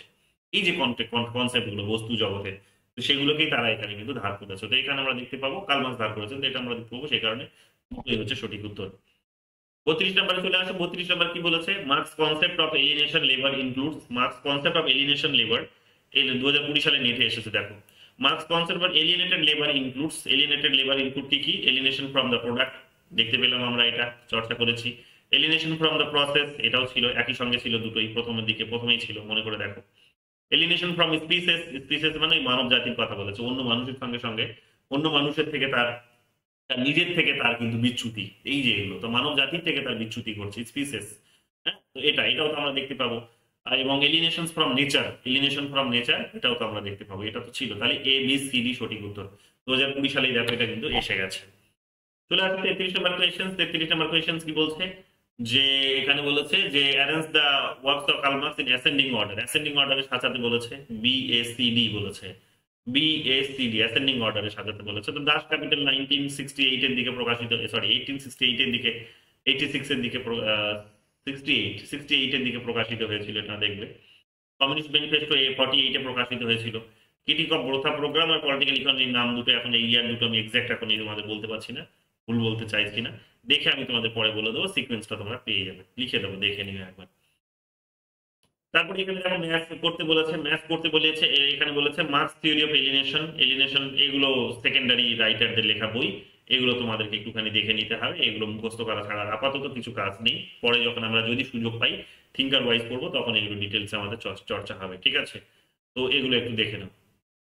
তো এখানে একটাই শুধু এখানে জিনিস যেটা তোমরা কমন পাচ্ছ সেটা হচ্ছে, সেটা দিয়ে বেরিয়ে খুবই বেরিয়ে যদি যায় সেটা তো খুবই ভালো। সেটা কি, Marx theory of alienation. Hmm, Marx theory of alienation এটা দেখিয়েছেন কে, যে ইকোনমিক অ্যান্ড ফিলোসফিক্যাল ম্যানুস্ক্রিপ্ট 1844 এটা দেখিয়েছেন। তাহলে এ হবে 4, তাহলে A4 দেখো এখানে দুটো আছে, সি এবং ডি, 50-50 তোমরা এখানে কমন পেলে। তো 50-50 দেখো যদি হয়ে যায় তো ভালো, বাকিগুলো তোমরা একটু দেখে নিও। ওয়ান ডাইমেনশনালাইজেশন, এটা তো হার্ভার্ড মাস্ক ইউজ হওয়া উচিত, ডি হচ্ছে 1, ডি যদি 1 হয় তাহলে এখানে ডি হওয়া সঠিক উত্তর, ডি ডি আছে দেখো, দুটোতে বেরিয়ে গেল। প্রিভিয়াস ইয়ারে যেহেতু তোমরা এর আগের পার্টগুলো কোয়েশ্চেন গুলো সলভ করতে গিয়ে যেহেতু পেয়েছো, তাই এখানে এটা সঠিকটা বেরিয়ে আসলো, দুটোতেই বেরিয়ে আসলো। বাকিগুলো এখানে দেখে নিও। এরিক ফ্রম, এরা প্রত্যেকেই কিন্তু এক প্রকার বলতে পারো মার্কসিস্ট রাইটার, প্রত্যেকেই, ঠিক আছে। এরা প্রত্যেকে এলিয়েনেশনসটাকে দেখিয়েছে, প্রত্যেকে এলিয়েনেশন দেখো, contemporary theory of alienations, alienation of objections, Marx theory of alienation, এগুলো একটু দেখে নিতে হবে। এলিয়েনেশন নিয়ে আগামী দিনে যদি তোমরা পিএইচডি করো বা যদি গবেষণা করো তখন এগুলো কাজে আসবে। তো যা পড়িয়ে দিয়েছি এর মধ্যে থেকেই বাস, এই নতুন কন্টেম্পোরারি কারা এখন কি থিওরি দিয়েছে এগুলো শুধু দেখে নিও, দেখে নিয়ে নিজেদের মতো করে তোমরা এখন নতুন সোসাইটি, বিশেষ করে এখন আমরা ডিজিটাল সোসাইটিতে আছি, অ্যালগোরিথম সোসাইটিতে আছি, ফোর্থ ইন্ডাস্ট্রিয়াল রিভলিউশন বলা হচ্ছে এটাকে। তো ফোর্থ ইন্ডাস্ট্রিয়াল রিভলিউশনের ফেজে আছি আমরা, তো সেখানে কিরকম ভাবে ইন্ডাস্ট্রিয়াল এলিনেশন হচ্ছে সেটাও দেখাতে পারো। যেমন আমি তো সময় পাচ্ছি না বলে লিখতে পারছি না, আইডিয়া অনেক মাথায় আছে, তো এগুলো নিয়ে লিখলে দেখবে নতুন কোনো আইডিয়া দাঁড়িয়ে যাবে। জানি না কেউ লিখেছে কিনা, একটু পড়াশোনা করতে হবে, না লিখলে সেখানে তুমি লিখাতে পারো, বা লিখলেও অসুবিধা কিছু নেই, তোমার নিজের মতো করে তুমি সেখানে স্যাম্পলিং চুজ করতে পারো, তোমার মতো করে এরিয়া চুজ করতে পারো, ইস্যু চুজ করতে পারো। তো অসুবিধে নেই, একই টপিকের উপরে অনেকজন লিখতেই পারে। তো এগুলো আমরা এখানে পেয়ে যাবো। যাই হোক, Paris manuscript, Das capital, 18 Brumaire of Louis Bonaparte, আর একটা হচ্ছে ক্রিটিক অফ বোথা প্রোগ্রাম। এটা হচ্ছে কার্ল মার্কসের লেখা এবং থিম গুলো কি কি, এগুলো খুব, এই কোয়েশ্চেন্সটা খুব বারবার পরীক্ষায় আসে, 2017 সালে এসেছে, দেখো আরো বোধহয় একাধিকবার তোমরা পাবে এই কোয়েশ্চেন্সটাকে, এই টাইপের কোয়েশ্চেন্স গুলোকে। কি কি বলেছে এখানে, দাস ক্যাপিটাল, এখানে আমরা দাস ক্যাপিটালে এখানে আমরা দেখতে পাবো কি সারপ্লাস ভ্যালুর কনসেপ্ট এখানেই তোমরা পাবে। দাস ক্যাপিটাল বি তে হয়ে যাবে 3, বি তে 3 এখানে হলে একটাই বেরিয়ে আসছে, বি হচ্ছে সঠিক উত্তর। দেখি কি উত্তর দিয়েছে, এখানে সঠিক উত্তর দিয়েছে বি, বিটাই সঠিক উত্তর আছে। দেখো দাস ক্যাপিটালে আমরা দেখতে পাচ্ছি সারপ্লাস ভ্যালু, যে কিছুক্ষণ আগে পেলে ভ্যালু শব্দ, তো দাস ক্যাপিটালে সারপ্লাস ভ্যালুর কথা বলেছে। তারপরে আমরা দেখতে পাবো 18 Brumaire of Louis Bonaparte, critique of Gotha programme, Paris ম্যানুস্ক্রিপ্টে আমরা দেখতে পাবো কি ডিক্টাটর, এখানে এলিনেশনের কনসেপ্ট দিয়েছে, ইকোনমিক এন্ড ফিলোসফিক্যাল ম্যানুস্ক্রিপ্ট যেটা, তো সেটাই হচ্ছে প্যারিস ম্যানুস্ক্রিপ্ট, সেটাই হচ্ছে কি এতে হয়ে যাবে 4, এতে হয়ে যাবে, এতে 4 যদি হয় তাহলে এখানে 4টা বেরিয়ে আসছে। এইরকম ভাবে এগুলো বেরিয়ে আসবে, দেখে নিই যে কোন বইয়ে কোন আইডিয়া দিয়েছে। দাস ক্যাপিটাল তো পেলাম, প্যারিস ম্যানুস্ক্রিপ্ট পেলাম, 18 ব্রুমের অফ লুইস বোনাপোর্টে, সিতে এখানে কি দিয়েছে, সিতে হচ্ছে 1 relative autonomy of the state এটা দিয়েছে, আর ডিতে দিয়েছে, এবার সেটে কোয়েশ্চেন এসেছিল এটা কিন্তু, আর ডিতে দিয়েছে critique of the Gotha program, critique of the Gotha program ডিতে হয়ে যাবে আমাদের এখানে কি, দিতে হয়ে যাবে to dictatorship of the proletariat. তো এই আইডিয়াগুলো তিনি বিভিন্ন বইয়ে দেওয়ার চেষ্টা করেছেন, ভালো করে মাথায় রাখবে এগুলো, কোন বইয়ে কি দিয়েছেন শর্ট করে লিখে নাও, এগুলো বারবার জানতে চাই। 36 নম্বরে চলে আসছে, 36 নম্বর কি বলছে, for Karl Marx who among the following is not an utopian socialist, যদি তিনি ইউটোপিয়ান যাকে বলেনি সেটা হচ্ছে এঙ্গেলস। কেন, কারণ ইউটোপিয়ান তার নিজের বন্ধু ছিল, তো তাকে কি করে ইউটোপিয়ান বলবে, তো তিনি তো সাইন্টিফিক সোশ্যালিজম লিখছেন তার সাথে বসে, তো তাকে কি করে বলবে, তাকে তো বলেনি। বাকিরা তো প্রত্যেকে এখানে আমরা দেখতে পাচ্ছি ইউটোপিয়ান, যেমন সাসিমো ইউটোপিয়ান, সাঁসিমো তার ইউটোপিয়ান আইডিয়া গতকালই বলছিলাম, সাঁসিমো, চার্লস ফুরিয়ে, রবার্ট ওয়েন, এই সমস্ত নামগুলো, জিবি ম্যাবলি, এরা প্রত্যেকেই হচ্ছে কিন্তু ইউটোপিয়ান বলেছিলাম। প্রুধোর কথা বলেছে, প্রুধো একজন অ্যানার্কিস্ট ছিলেন, প্রুধো একজন অ্যানার্কিস্ট ছিলেন, অ্যানার্কিস্ট হওয়ার সুবাদে তার সঙ্গে কন্ট্রাডিকশন তার হয়েছিল কার্ল মার্কসের, বাট সেখানে তারপরও দেখবে তিনি তাকেও কিন্তু এখানে একজন মানে ইউটোপিয়ানই বলেছেন। কেন ইউটোপিয়ান, তার কারণ ইনিও যে আইডিয়াগুলো দিয়েছিলেন বাস্তবের মাটিতে এতটা ব্রড লেভেলে বোধহয় সেখানে মানুষ যোগ্য হয়নি, যে তার সেই মানে এতটা ন্যাশনাল হিসেবে উঠে আসতে পারেনি, যে সম্পত্তিটাকে চুরি হিসেবে দেখবে কমপ্লিটলি। তো সম্পত্তিকে চুরি হিসেবে দেখা এবং মানুষকে ন্যাশনাল বানানো, সেখানে অল্টারনেটিভ সোসাইটি হিসেবে সেখানে একটা ইকুয়াল, কমপ্লিট ইকুয়াল সোসাইটিকে রাতারাতি সেখানে কনস্ট্রাক্ট করা, এগুলো কিন্তু তার কার্ল মার্কসের পছন্দ হয়নি। প্রুধো, যা প্রুধো এনার নাম, তো যা প্রুধোকে এই কারণে তার কিন্তু পছন্দ হয়নি। যাই হোক, এখানে আমরা দেখতে পাবো এই আইডিয়াগুলো এখানে আসবে। 35 নাম্বার দেখো কি বলেছে, 35 নাম্বার বলেছে এখানে ইনকারেক্ট হয়েছে এটা তোমার, কেন দেখে নাও কি বলেছে, লিস্ট টু ম্যাচ করতে বলেছে। মাউজেদং তো এখানে দেখতে পাবো কালচারাল রিভলিউশনের সঙ্গে জড়িত, এ হয়ে যাবে 2, A2 হলে এখানে এ এবং ডি বেরিয়ে আসছে। লেনিনের সঙ্গে আমাদের এখানে পাবো আমরা কি, লেনিনের সঙ্গে পাবো আমরা এখানে communist party as the vanguard of the proletariat, এটা আগেও আমরা পেয়েছি প্রশ্নটা।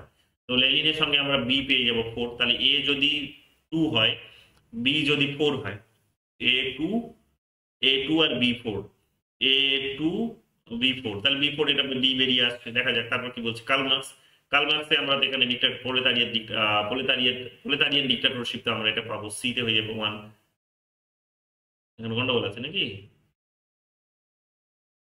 হ্যাঁ স্যার, এই প্রশ্নটা ভুল আছে। আচ্ছা, সি তে 1 হওয়া উচিত, কার্ল মার্কস এটা প্রোলেতারিয়ান ডিক্টাটরশিপ, সি তে 1 হওয়া উচিত, স্ট্যালিনটা হওয়া উচিত আমাদের ওয়ান কান্ট্রি সোশ্যালিজম, ডি তে হয়ে যাবে 3, ডি তে হয়ে যাবে 3, এটা গন্ডগোল আছে, এই সি আর ডিটা গন্ডগোল আছে। এটা কোয়েশ্চেন নাম্বার হচ্ছে, কোয়েশ্চেন নাম্বার হচ্ছে 37। স্যার, এটা আপনাকে আমি পাঠিয়েছিলাম ওই লেনিনটা দেখে, কেন লেনিনটা আমি ডি করেছিলাম, কিন্তু অপশন আবার বলছে এটা কারেক্ট। না, এটা ভুল আছে, আমি দেখিনি, সময় পাইনি, আমি দেখেছি তুমি পাঠিয়েছো, মেসেজটা সিন করেছে যে তুমি কিছু একটা পাঠিয়েছো, কিন্তু কি পাঠিয়েছো সময় পাইনি দেখার। যাই হোক, আমি কারেক্ট করে দেবো, বলে দিলাম এখানে মাথায় রেখো। মাওজেদংয়ের সঙ্গে কালচারাল রিভলিউশন জড়িত, তাই না, এটা আমরা জানি। লেনিনের সঙ্গে এখানে communist party as the vanguard of the proletariat যেটা জড়িত, কার্ল মার্কসের সঙ্গে প্রোলেতারিয়ান ডিক্টাটরশিপ জড়িত, আর স্টালিনের সঙ্গে হচ্ছে ওয়ান কান্ট্রি সোশ্যালিজম, এই আইডিয়াটি জড়িত। ঠিক আছে, তো এখানে হবে এটা সঠিক সিকোয়েন্স, বাকিটা আমি কারেক্ট করে দেবো। 37 নাম্বার কোয়েশ্চেন। 38 নম্বরে চলে আসো। 38 নম্বর কি বলেছে, rearrange the following works of the Karl Marx, rearrange the following works of the Karl Marx in sequential order in terms of publications year. তো পাবলিকেশন ইয়ার অনুসারে এখানে হবে ক্রিটিকা, এখানে বলেছে ডি নাম্বারটা আগে হবে দ্য হোলি ফ্যামিলি, তারপরে বি নাম্বার হবে পভার্টি অফ ফিলোসফি, তারপরে এখানে সি নাম্বারটা হবে কমিউনিস্ট ম্যানিফেস্টো 1848-এ, তারপরে এ নাম্বার হবে ক্রিটিক অফ পলিটিক্যাল ইকোনমি, এটা একেবারে শেষের দিকে হবে। তো এগুলো এখানে দেখে নিও। ইয়ারগুলো আমি পরে মেনশন করে দেবো, দেখে নিও, ঠিক আছে, কোনটা কোন সালে এসেছিল মেনশন করে দেবো পরে, মানে এটা বলে দেবো মেনশন করার পর, দেখে নিও একবার। সি নাম্বারটা দেখো, এখানে 39 নাম্বার দেখো, 39 নাম্বার কি বলেছে, ভেইল অফ ইগনোরেন্স, কিছুক্ষণ আগেই বললাম এটা জন রলসের ধারণা। জন রলস পড়াতে গিয়েও বলবো এটা, এ হতে হয়ে যাবে 3, এ তে হয়ে যাবে 3, একটা জায়গাতে আছে, সি নাম্বারে আছে। এলিনেশনের ধারণা হচ্ছে কার্ল মার্কসের, পড়লাম আমরা। তো এ বি তে হয়ে যাবে 4, বি তে যদি এখানে 4 হয়ে যায় তাহলে এখানে আমরা পেয়ে গেলাম C. Piecemeal social engineering, piecemeal social engineering এটা আমরা দেখতে পাচ্ছি কার ধারণা, এখানে সি তে হয়ে যাবে বলছে 1। আচ্ছা, সি তে 1 কার্ল পপারের ধারণা। কার্ল পপারের ধারণা এটা জানা ছিল না আমার, মানে এমনি জানতাম আমি এটা, কিন্তু এটার ব্যাখ্যাটা আমার এই মুহূর্তে জানা নেই। নাইট ওয়াচম্যান স্টেটের ধারণাটা তো রবার্ট নজিকেরই ধারণা, ডি তে হয়ে যাবে 2। ডি তে 2, এটা আমি তোমাদের দেখে বলবো পিসমিল সোশ্যাল ইঞ্জিনিয়ারিং বলতে কি বুঝিয়েছে কার্ল পপারের ধারণা। ঠিক আছে, কার্ল পপারের আমরা তাহলে হচ্ছে একটা ধারণা তো একটা কনসেপ্ট আলোচনা করেছি, যে তিনি সেখানে কি নেসেসারি ইয়ে বলেছিলেন, সরি, তিনজন থিঙ্কার্সকে, কার্ল মার্কস, প্লেটো, হেগেল এবং কার্ল মার্কস, তিনজনকে তিনি বলেছিলেন ওপেন সোসাইটির এনিমি হিসেবে দেখেছিলেন। তো কেন ওপেন সোসাইটির এনিমি বলেছিলেন আমি এগুলো মোটামুটি তোমাদের বলেছি, আবারও আলোচনায় আসবে, কাল পর আলাদা করেই পড়াবো তোমাদের সুযোগ পেলে, তখন এটাও আমরা আলোচনা করে নেব। 40 নম্বর প্রশ্ন দেখো, 40 নম্বর প্রশ্ন কি বলেছে, man must it before he thinks. এটা বুঝতেই পারছো যে মানুষকে একেবারে তার খাদ্যের অধিকারের কথা বলেছে, বেসিক রাইটস এর কথা বলছে, যে মানুষ খাদ্যের অধিকার, খাদ্য তো তার বেসিক রাইটস, একেবারেই সবার আগে ওটাই দরকার। তো এই কথাগুলো কে বলবে, এত এত এত এত সেই স্বাধীনতা সাম্য এই সমস্ত চর্চার বাইরে বেরিয়ে এসে এই ধরনের কথা, বেসিক রাইটস গুলোর কথা কে বলবে, কার্ল মার্কস ছাড়া আর কে বলবে এই কথা। তো কার্ল মার্কস আমরা দেখতেই পাচ্ছি, যাই হোক দেখে নি কি বলছে, man must it before he thinks, যে মানুষ চিন্তা করার আগে অবশ্যই সে খেতে চাইবে বা খাবে, অবশ্যই সে খাবে। To eat he must produce, খাওয়ার জন্য তাকে অবশ্যই উৎপাদন করতে হবে। Production is the basic activity, এর প্রোডাকশনটা কি, উৎপাদনটা এই কারণে একটা সাধারণ একটা বেসিক একটা একটা মূল, কিন্তু একটা তার কার্যকলাপ, এই কথাটি কার্ল মার্কসই বলেছিলেন। তো প্রোডাকশন মানুষ করবে সেটাই স্বাভাবিক কথা, এটাই তিনি বোঝাতে চেয়েছিলেন। Dialectical materialism of Karl Marx postulates that dialectical materialism of Karl Marx, Karl মার্কসের যে হচ্ছে দ্বন্দ্বমূলক বস্তুবাদ আছে সেটা কি দর্শায়, তো এখানে দর্শায় বলেছে এ বি ডিটাকে সঠিক উত্তর নিয়েছে, কেন নিয়েছে দেখে নাও। Matter is in a state of motion, এটা তো এর আগে আমরা কিছুক্ষণ আগেই পেলাম, তো সঠিক উত্তরটা এটা হবে যে সবসময় কি আছে, একটা মোশনে আছে, একটা চলমান অবস্থায় আছে, সবসময় একটা বিবর্তন হবে, একটা সংঘর্ষ হবে, দ্বন্দ্ব হবে, সবসময় একটা চলমান অবস্থায় আছে সিস্টেমটি, তাই না? বস্তু সবসময় এই অবস্থাতেই থাকে, এটা তো ঠিক হবেই, তার মানে ডাইলেকট্রিক্স তো এটা পড়তে গেলে তো আসবেই। Motion is the motion in the matter, motion in the matter is due to the presence of environment, is due to the pressure of environment। হ্যাঁ, মোশনটা আমরা দেখতে পাই, যে দেখতে পাই ইন দ্য মেটার, মানে মেটারের মধ্যে, মানে বস্তুর মধ্যে এক প্রকার তার গতিটা দেখতে পাওয়া যায়, এনভায়রনমেন্ট একটা প্রেশার থাকে, এটাও ঠিক, যে বা একটা পরিবেশের একটা প্রেশার থাকেই সেখানে, তার ফলে এটা হয়। তো যেমন ধরো হাওয়ার জোর যতটা হবে ততটা তার গতি থাকবে, হাওয়ার জোর যদি কম হয় তাহলে বস্তুর গতি খুব কম হবে, তাই না? যদি কম জোর হয়, কম হাওয়ার যদি গতিবেগ কম হয় তাহলে তার কম জোর হবে, বস্তুর ছোটাছুটিটা কম হবে, যদি বেশি হয় তাহলে খুব স্পিডে ছুটবে, সেটাই স্বাভাবিক। তো এইরকম ভাবে হিউম্যান সোসাইটির মধ্যে এই জিনিসগুলো দেখা যায়, যে প্রকৃতিতে কি হয়েছে না, যেহেতু এক্সপ্লয়টেশনটা যখন চরম হবে তখন সে কি হবে, তার আন্দোলন করার দিকে সে তাড়াতাড়ি এগিয়ে যাবে। তো এইগুলো আর কি। সি নাম্বার কি বলছে, law of transformation is both quantitative and qualitative. Law of transformation is both quantitative and qualitative. Law of transformation quantitative qualitative এই ধরনের কথা তিনি বলেননি, এখানে সঠিক উত্তর হবে কোনটা, conflict in matter is continuous and endless, এটা তিনি বলেছিলেন। কেন? কারণ হেগেল এসে এখানে কিন্তু ম্যাটার, হেগেল এসে কিন্তু, যদিও হেগেল বস্তুর ক্ষেত্রে যখন এটা অ্যাপ্লাই করেছেন তখন তিনি বলেছেন যে হ্যাঁ, বস্তুর মধ্যে বা ভাবনার মধ্যেও বলতে পারো এক প্রকার, যে এটা এন্ডলেস প্রসেস, এটার কোনো শেষ বলে কিছু নেই, এটা চিরন্তন সত্যে পৌঁছানোর দিকে এগিয়ে যাবে, কিন্তু চিরন্তন সত্যের শেষ কোথায় সেটা কেউ জানে না। তো এই প্রসেসটা তারপরেও জারি রাখতে হবে। কার্ল মার্কস এই একই কথাটা বললেন, যদিও কার্ল মার্কস হেগেল যেটা বলেছিলেন যে স্টেট পর্যন্ত এসে তিনি দাঁড়িয়ে গেছিলেন, অর্থাৎ একেবারে সমাজ ব্যবস্থায় যখন তিনি সেটা অ্যাপ্লাই করছেন কার্ল মার্কস হেগেল, তখন আমরা দেখতে পেলাম স্টেট পর্যন্ত এসে তিনি দাঁড়িয়ে গেলেন এবং বললেন যে এরপরে আর কোনো সেখানে কিন্তু কন্টিনিউটি থাকবে না, মানে আসবে না, এটাই শেষ, এ দাঁড়িয়ে গেছে, এখানেই তার এন্ড, এটাকে এখানেই তার শেষ, এখানেই তার এন্ড। কার্ল মার্কস এসে বললেন যে এখানে কি করে শেষ হয়, এখানেও তো এক্সপ্লয়টেশনটা চরম পর্যায়ে আছে, তো শেষ বলে কি করে আমি এটাকে মানবো? তো এরপরেও কিন্তু তার মানে স্বাভাবিক একটা বিষয়, যেহেতু এক্সপ্লয়টেশন আছে স্বাভাবিকভাবে পরিবর্তন আবার হবে সমাজ ব্যবস্থার মধ্যে। সো ক্যাপিটালিস্ট সিস্টেম ব্রেক করে কি হবে না, আবার সোশ্যালিস্ট সিস্টেম গড়ে উঠবে, এবং সোশ্যালিস্ট সিস্টেম ব্রেক করে ধীরে ধীরে বা সোশ্যালিস্ট সিস্টেম থেকে ট্রানজিশনটা হবে কোন দিকে না, ট্রানজিশনটা হবে একেবারে কমিউনিস্ট সোসাইটির দিকে। এই কথাগুলি তিনি বলেছিলেন, এগুলো আমরা জানি, তাই না? বলো, এতটা 41টা কোয়েশ্চেন বুঝিয়ে দিলাম, কারো কথা কোনো ডাউট থাকলে বলো।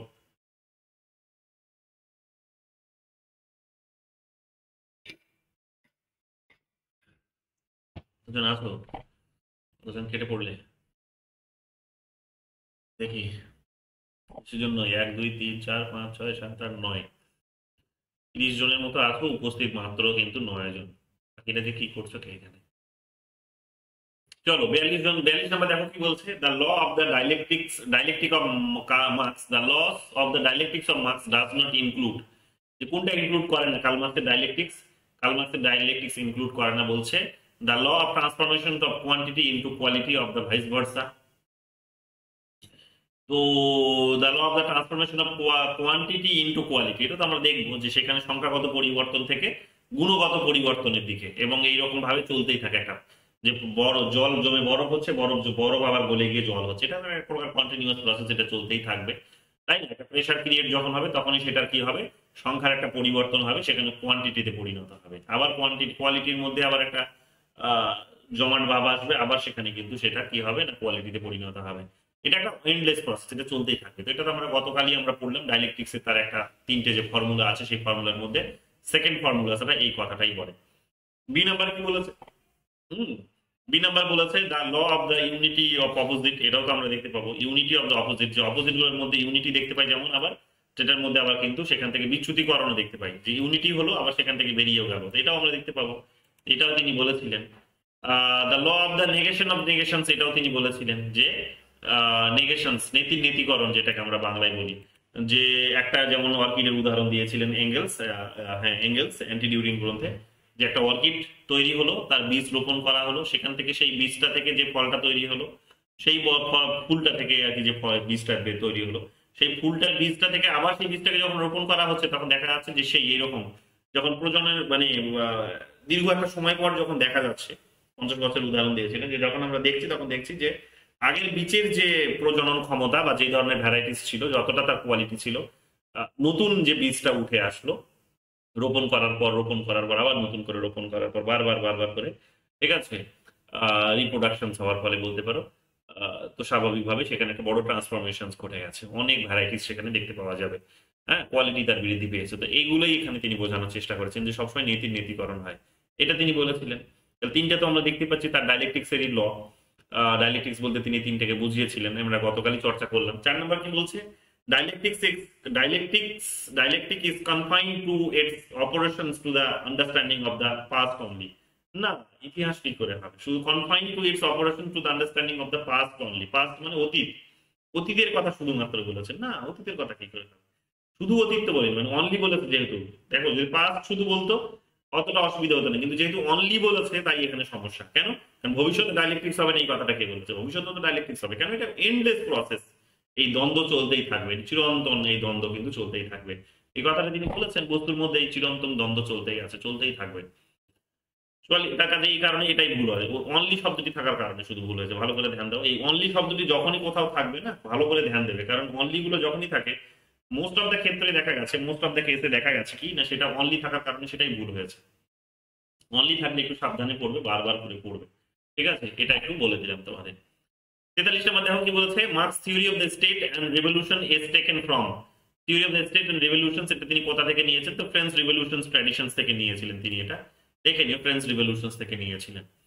44 নম্বর কি বলেছে, 44 নম্বর বলেছে, হু of the following said that the emancipation of the working class, the emancipation of the working class is the work of the working class itself, the emancipation of the working class is the work of the class itself। গতকাল তোমাদের বলছিলাম, মনে করে দেখো, গতকাল তোমাদের বলছিলাম class, একটা বলেছিলাম যে ক্লাস ইন ইটসেলফ, একটা বলেছিলাম ক্লাস ফর ইটসেলফ।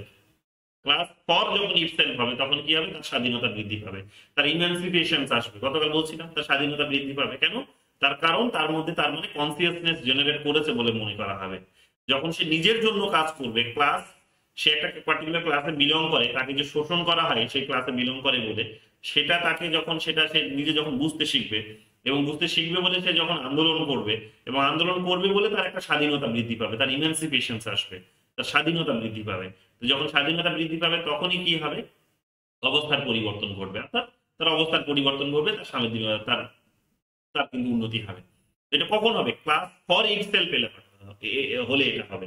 গতকাল বলেছিলাম তোমাদের ক্লাস ইন ইটসেলফ বলেছিলাম একটা আইডিয়া, আর একটা আইডিয়া বলেছিলাম ক্লাস ফর ইটসেলফ, তো ক্লাস ফর ইটসেলফের আইডিয়াটা কিন্তু এটাই, গতকালের দেখো কোয়েশ্চেন্সটা 2014 সালে নেটেই জিজ্ঞেস করে নিয়েছে, এটা কার্ল মার্কস ছাড়া আর কেই দেবে। তো এটা আমরা দেখতে পাচ্ছি। 35 নম্বর কোয়েশ্চেন দেখো কি বলছে, which one of the following is not correct regarding the Marx theory of alienation. মার্কসের এলিনেশনের তত্ত্ব অনুসারে কোনটা বলেছে নট কারেক্ট বলেছে, নট কারেক্ট মানে ভুল বলেছে কোনটা। দেখে নাও এলিনেশনের, এটা 2020 সালেও দেখলে কোয়েশ্চেন্সটা এসেছিল, আবার দেখো 2014 সালে এসেছে, দেখছো বারবার রিপিট করেছে, নেটেরই কোয়েশ্চেন ছিল ওটাও। এলিনেশন ফ্রম দ্য প্রোডাক্ট এটা তো দেখলাম, alienation from the activity of labour এটাও দেখলাম। তারপরে দেখলাম ডিসেলিনেশন ফ্রম স্পিসিস বিং, না ডিসেলিনেশন কেন, স্পিসিস মানে কি মানব জাতি, মানব সত্তা বলতে পারো, আত্মা যাই হোক নিজের থেকে, মানব জাতির থেকে। তো এটা এক প্রকার ডিসেলিনেশন তো নয়, এলিনেশন হয়েছে, এটা তো আমরা পড়লাম তাই না। তো অন্য মানুষের থেকে বিচ্ছিন্ন হয়ে যাওয়া, নিজের থেকে বিচ্ছিন্ন হয়ে যাওয়া, তো সেটা তো নিজেদের মানব সত্তা বা মানব যে আমাদের যে অস্তিত্ব সেটার থেকেই বিচ্ছিন্ন হয়ে যাওয়া, এইটাই বোঝায়। তো ডিসএলিনেশন না, এটা এলিয়েনেশন হবে, ডিআইএস শব্দটা এখানে এক্সট্রা লাগিয়ে দিয়ে ভুলটা এখানে করে দিয়েছে, তো এটাই হবে সঠিক উত্তর, যেহেতু ভুলটা বুঝতে বলেছে তো এটাই সঠিক উত্তর হবে। এলিনেশন ফ্রম ম্যান এটা তো হয়েছে, ম্যান ফ্রম ম্যান তো আমরা পড়লামই, 3 নম্বর, তার 3 নম্বর এলিনেশনটা এটাই ছিল। চলে আসে 4 নম্বরে, 4 নম্বর পরের নম্বর 46 নম্বর। 46 নম্বর কি বলেছে, অ্যাসাসন রিজন খুঁজতে বলেছে। 13 নম্বর 2013 সালে নেটের পরীক্ষায় এসেছে, দেখে নাও কি বলেছে। Karl Marx termed early socialist as utopian socialist. Karl Marx termed early socialist as utopian socialist, হ্যাঁ এটা তো তিনি বলেছিলেন। কেন, তার কারণ তারা যে রাস্তাগুলো বাতলে গেছিল সেই রাস্তাগুলো কিন্তু আলটিমেটলি বাস্তবের কোনো ভিত্তি ছিল না, সেগুলো সেগুলো কিন্তু কোনো দিন বলতে পারো সূর্যের কিরণই দেখতে পেল না। কেন, কারণ মানুষ সেগুলোকে গ্রহণ করেনি। এক তো তারা হচ্ছে নিজেরা ইম্যাচিওর ছিল, তার দ্বিতীয় কারণ হচ্ছে যে সেই সময় ইন্ডাস্ট্রিয়ালাইজেশন এতটা পিক পয়েন্টে যায়নি যে সেখানে এক্সপ্লয়টেশন চরম পর্যায়ে যাবে। তো চরম পর্যায়ে যেহেতু এক্সপ্লয়টেশন পৌঁছয়নি, কাজে তারা নিজেদের মতো করে চেঞ্জ করার কথা বললেও, যে প্রিন্সিপালস গুলো দিয়ে চেঞ্জ করার কথা বললেন বা সোশ্যালিস্ট সিস্টেম গড়ে তোলার কথা বললেন, সেগুলো বাস্তবের মাটিতে কোনো ভিত্তি খুঁজে পেল না। এটা তো তিনি বলেছিলেন, এটা আমরা দেখতে পাচ্ছি। They attack the capitalist system itself, না ক্যাপিটালিস্ট সিস্টেম ইটসেলফ তিনি এটা করেননি, তিনি এখানে ইটসেলফ ইটসেলফ শব্দটিতে গন্ডগোলটা পাকিয়েছে। দেখে তারা এখানে ক্যাপিটালিস্ট সিস্টেমকে তো দোষারোপ তো করেছিল, কিন্তু শুধুমাত্র এটাকেই দোষারোপ করেছিল এই কথাটা এখানে বোধহয় বলাটা যাবে না। এই জায়গাটা they attack the capitalist system itself,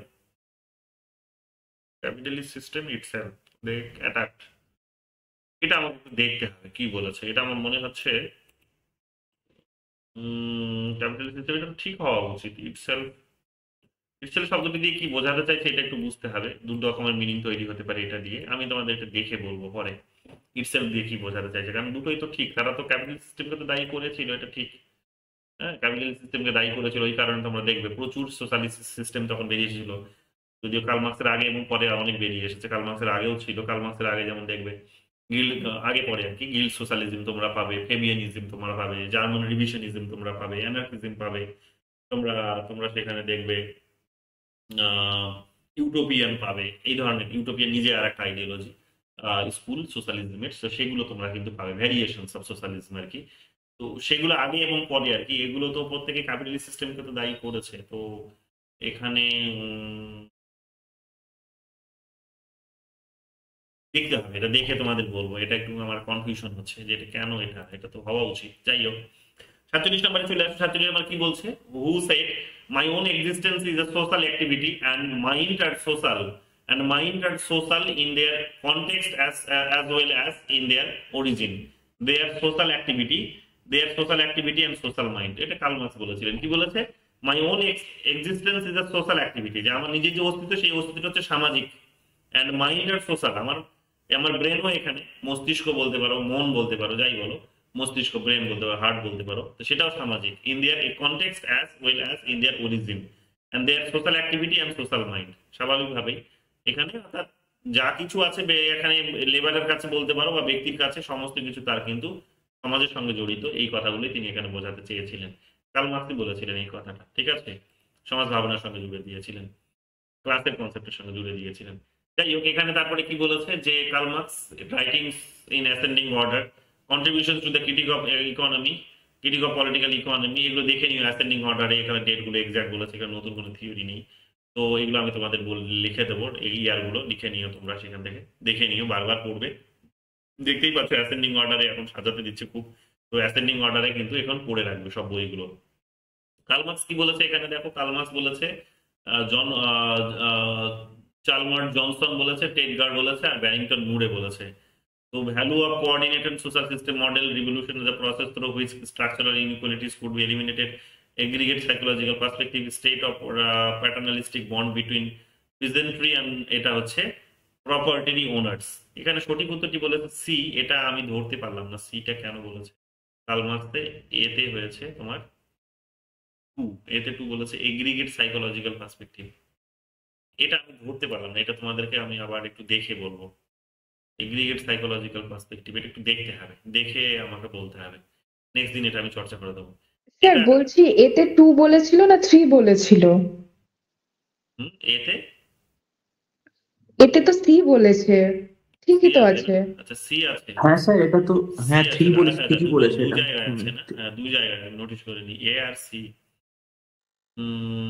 Karl Marx C তে বলেছে revolution is the process through which structural inequalities could be eliminated. হ্যাঁ এটা হবে, এটা হবে রিভলিউশনের কথা ঠিক। এটা হবে revolution as a process through which structural inequalities, কাঠামোগত যে একটা অসাম্য রয়েছে সেটাকে এলিমিনেট করা যেতে পারে। তো এখানে নোটিস করিনি, তো এটা হবে সঠিক উত্তর। তাহলে এতে হবে আমাদের থ্রি। এতে আমাদের এতে আমাদের যদি থ্রি হয়ে যায়, এতে আমাদের থ্রি হয়ে গেলে সি হবে সঠিক উত্তর, তাই তো? এটা হবে। হ্যাঁ আমি স্যার, সি হবে। আমি এবার দেখে বলবো তোমাদের এটা, কারণ আরো রাইটার গুলো আছে, তো দেখে বলবো কি বোঝাতে চেয়েছিল এটা। লাস্ট কোয়েশ্চেন করছি আজকে, আর বেশি করাবো না তোমাদের, আরো বাকি আছে 50টা, শেষ হবে না এমনিতেও। 2 ঘন্টা দিলেও আজকে শেষ হবে না। তো নেক্সট দিনে এটা আমরা করব, অনেকগুলো কোয়েশ্চেন্স। সবগুলোই করে যাও, সবগুলো করে গেলে যে বেনিফিটটা হবে সেটা হচ্ছে সব কমন পাবে, ডিরেক্ট কমন পাবে। এই 100টা কোয়েশ্চেন দেখে গেলে কাল মাস থেকে যা জিজ্ঞেস করবে সব এখানেই, নতুন কোনো কোয়েশ্চেন্স করবে না আমার যতদূর ধারণা। Who said that labor power equals in brain muscles and nerves of the laborer? এটা লেবার নিয়ে আর কে বলবে, এগুলো কাল মার্কসই বলবে। লেবার ব্রেন, লেবার যা করে তার ব্রেন দিয়ে করে, তার মাসেলস দিয়ে করে, তার নার্ভস দিয়ে করে, হ্যাঁ স্নায়ু যেটাকে বলি আমরা, তার নার্ভস দিয়ে করছে। তো সমস্ত কিছু তার লেবারের সঙ্গে জড়িত, এবং সেটাই তার পাওয়ার। কেন? কারণ তার কাছে তার এটাই আছে, আর অন্য কিছু নেই। তার কাছে তার এটাই আছে, তার বডিটাই আছে, তার বডির যা কিছু তার সাথে জড়িত আছে সেগুলোই আছে, আর অন্য কিছু নেই। তো সে একটা নিরস্ত্র প্রাণী, সে এইরকম ভাবে সে নিজেকে লেবার হিসেবে এসেছে, এবং সেটা দিয়েই সে ক্ষান্ত, এবং ওটাকেই সেখানে শুষে নেওয়া হয় ক্যাপিটালিস্ট সিস্টেমে। তো এটা আমরা কার্ল মার্কসকে ছাড়া কাকেই বা বলতে শুনবো। তো এই গেল আজকের আমাদের আলোচনা। আমি আর লম্বা করছি না ক্লাসটা, কারণ এমনিতেও আগামীকাল আমাদের এটা করাতেই হবে। যদি তোমাদের কোনো ডাউট থাকে বলো, আর যে কোয়েশ্চেন্সটা ভুল এসেছে সেটা আমি কালেক্ট করে দেবো। আর কোনো কোয়েশ্চেন্স ভুল হয়েছে বলো, তাহলে স্পেশালি ওটা আমি দেখে নিচ্ছি আগামীকাল, তাহলে ওটা তোমরা কারেক্ট ফর্মে পাবে। বলো। হ্যাঁ স্যার, ওই আমারই আরেকটা জায়গায় ভুল হয়েছে। ওটা আমার মনে হচ্ছিল যে না ওটা ফ্রেঞ্চ রেভলিউশন হবে, কিন্তু অ্যান্সার বলছে নান অফ দ্য অ্যাবাভ। কোনটা কত নম্বর কোয়েশ্চেন্স? কিন্তু কত নম্বরটা না আমার ঠিক মনে নেই। ঠিক আছে, তাহলে আমি দেখে বলবো। তোমার দুটো দুটো ভুল হয়েছে না তোমার? হ্যাঁ স্যার, মানে প্রথমে আমি পড়িনি তখন, আহ মানে এমনি সলভ করেছিলাম, তারপর আবার পড়লাম। তারপর কালকে যেটা ক্লাসে ইটসেলফ, পাস ফর ইটসেলফ, ওইগুলো বুঝিনি, ওই জিনিসগুলো পড়লাম, তারপর এটা সলভ করেছিলাম। হুম, দেখি কোনটা ভুল করে, তাহলে বোঝা যাবে। এটা হ্যাঁ sir. Kalman wrote his work against the background of one of the following events. Wrote in his work, अच्छा, against the background of one, अच्छा, industrial revolutions, French Revolution, Russian revolutions. এটা সবকটাই হবে না, রাশিয়ান রিভলিউশন তো হবে না। French revolution তো 1889 হয়েছে, তাই না? 1889 হলে তো তার আগে, 1789। সরি 1789, তো এটা তো হবে, ফ্রেঞ্চ রিভলিউশন তো হবে। হ্যাঁ, এই ফ্রেঞ্চ রেভলিউশনই তো হবে। ফ্রেঞ্চ রিভলিউশন হবে, ইন্ডাস্ট্রিয়াল রিভলিউশন তো হবে, এটা হবে। তো তিনি কাল ইন্ডাস্ট্রিয়াল রেভলিউশন তো অনেক আগে। হুম, কিন্তু এই রিভলিউশন পার্সপেক্টিভ থেকেই লিখেছেন তিনি। অনেকগুলো রিভলিউশন জড়িত ছিল, আমি তোমাদের গতকাল বলছিলাম না, কালকে কালকে তো বলছিলাম। এবং কার্ল মার্কস এবং ওই এরকমই স্যার একটা সরকারি, কোয়েশ্চেন এসছিল, তো সেখানটায় আমি ফ্রেঞ্চ রেভলিউশন করেছিলাম, তো ওখানটায় ঠিক হয়েছে, কিন্তু এইখানটায় ফ্রেঞ্চ রেভলিউশন করলাম, তো এটা আবার নান অফ দ্য অ্যাবাভ দেখাচ্ছে। দেখছি এটা, এটা ফ্রেঞ্চ রিভলিউশন তো হওয়া উচিত, ইন্ডাস্ট্রিয়াল রিভলিউশনও হওয়া উচিত। এটার কোয়েশ্চেনটা কি আছে আমি এটা দেখে বলবো। কেন এগুলো তার আগের রিভিল, তার আগের ঘটনা, তো এগুলোকে তো তিনি তো মাথায় রেখেছিলেন। হ্যাঁ, which work against the background of the, আচ্ছা, আচ্ছা। Karl Marx wrote his work against the background one of the following events. Revolution. Industrial revolutionsটা মোস্ট ইম্পর্টেন্ট। ইন্ডাস্ট্রিয়াল রিভলিউশনসটা দেখছি, আমি দেখে তোমাদেরকে বলবো। এটা এগুলোকে সবকিছুকেই তিনি মাথায় রেখে করেছিলেন। অনেকগুলো রিভলিউশনস ছিল, গতকাল তোমাদের বলেছিলাম, তার মধ্যেই দেখো এটা পাবে, কিন্তু আমি তার একবার তোমাদেরকে এটা দেখে কনফার্ম করবো, ঠিক আছে? তো এই আজকে আমাদের 50টা কোয়েশ্চেন সলভ হলো, আগামীকাল এটা আমাদের সলভ হবে আর বাকি পার্টটা। তারপরে আমরা ধীরে ধীরে আমাদের বাকি আরো কাল মার্ক্সের পরে যেগুলো আছে সেগুলো বোঝার চেষ্টা করবো, সলভ করার চেষ্টা করবো। বলো কোথায় অসুবিধা হলো? তোমরা বাকিটা তাহলে করে নিও নিজের মতো করে, সলভ করো তাহলে। কেন সলভ না করলে তো এখন বলে কিছু লাভ নেই। সলভ করো আগে, সলভ করে ডাউটস আসলে আমাকে বলবে, ঠিক আছে? বলো কোথাও কোনো ডাউট থাকলে বলো, তারপরও যদি কিছু জানার থাকে, বলার থাকে, বোঝার থাকে।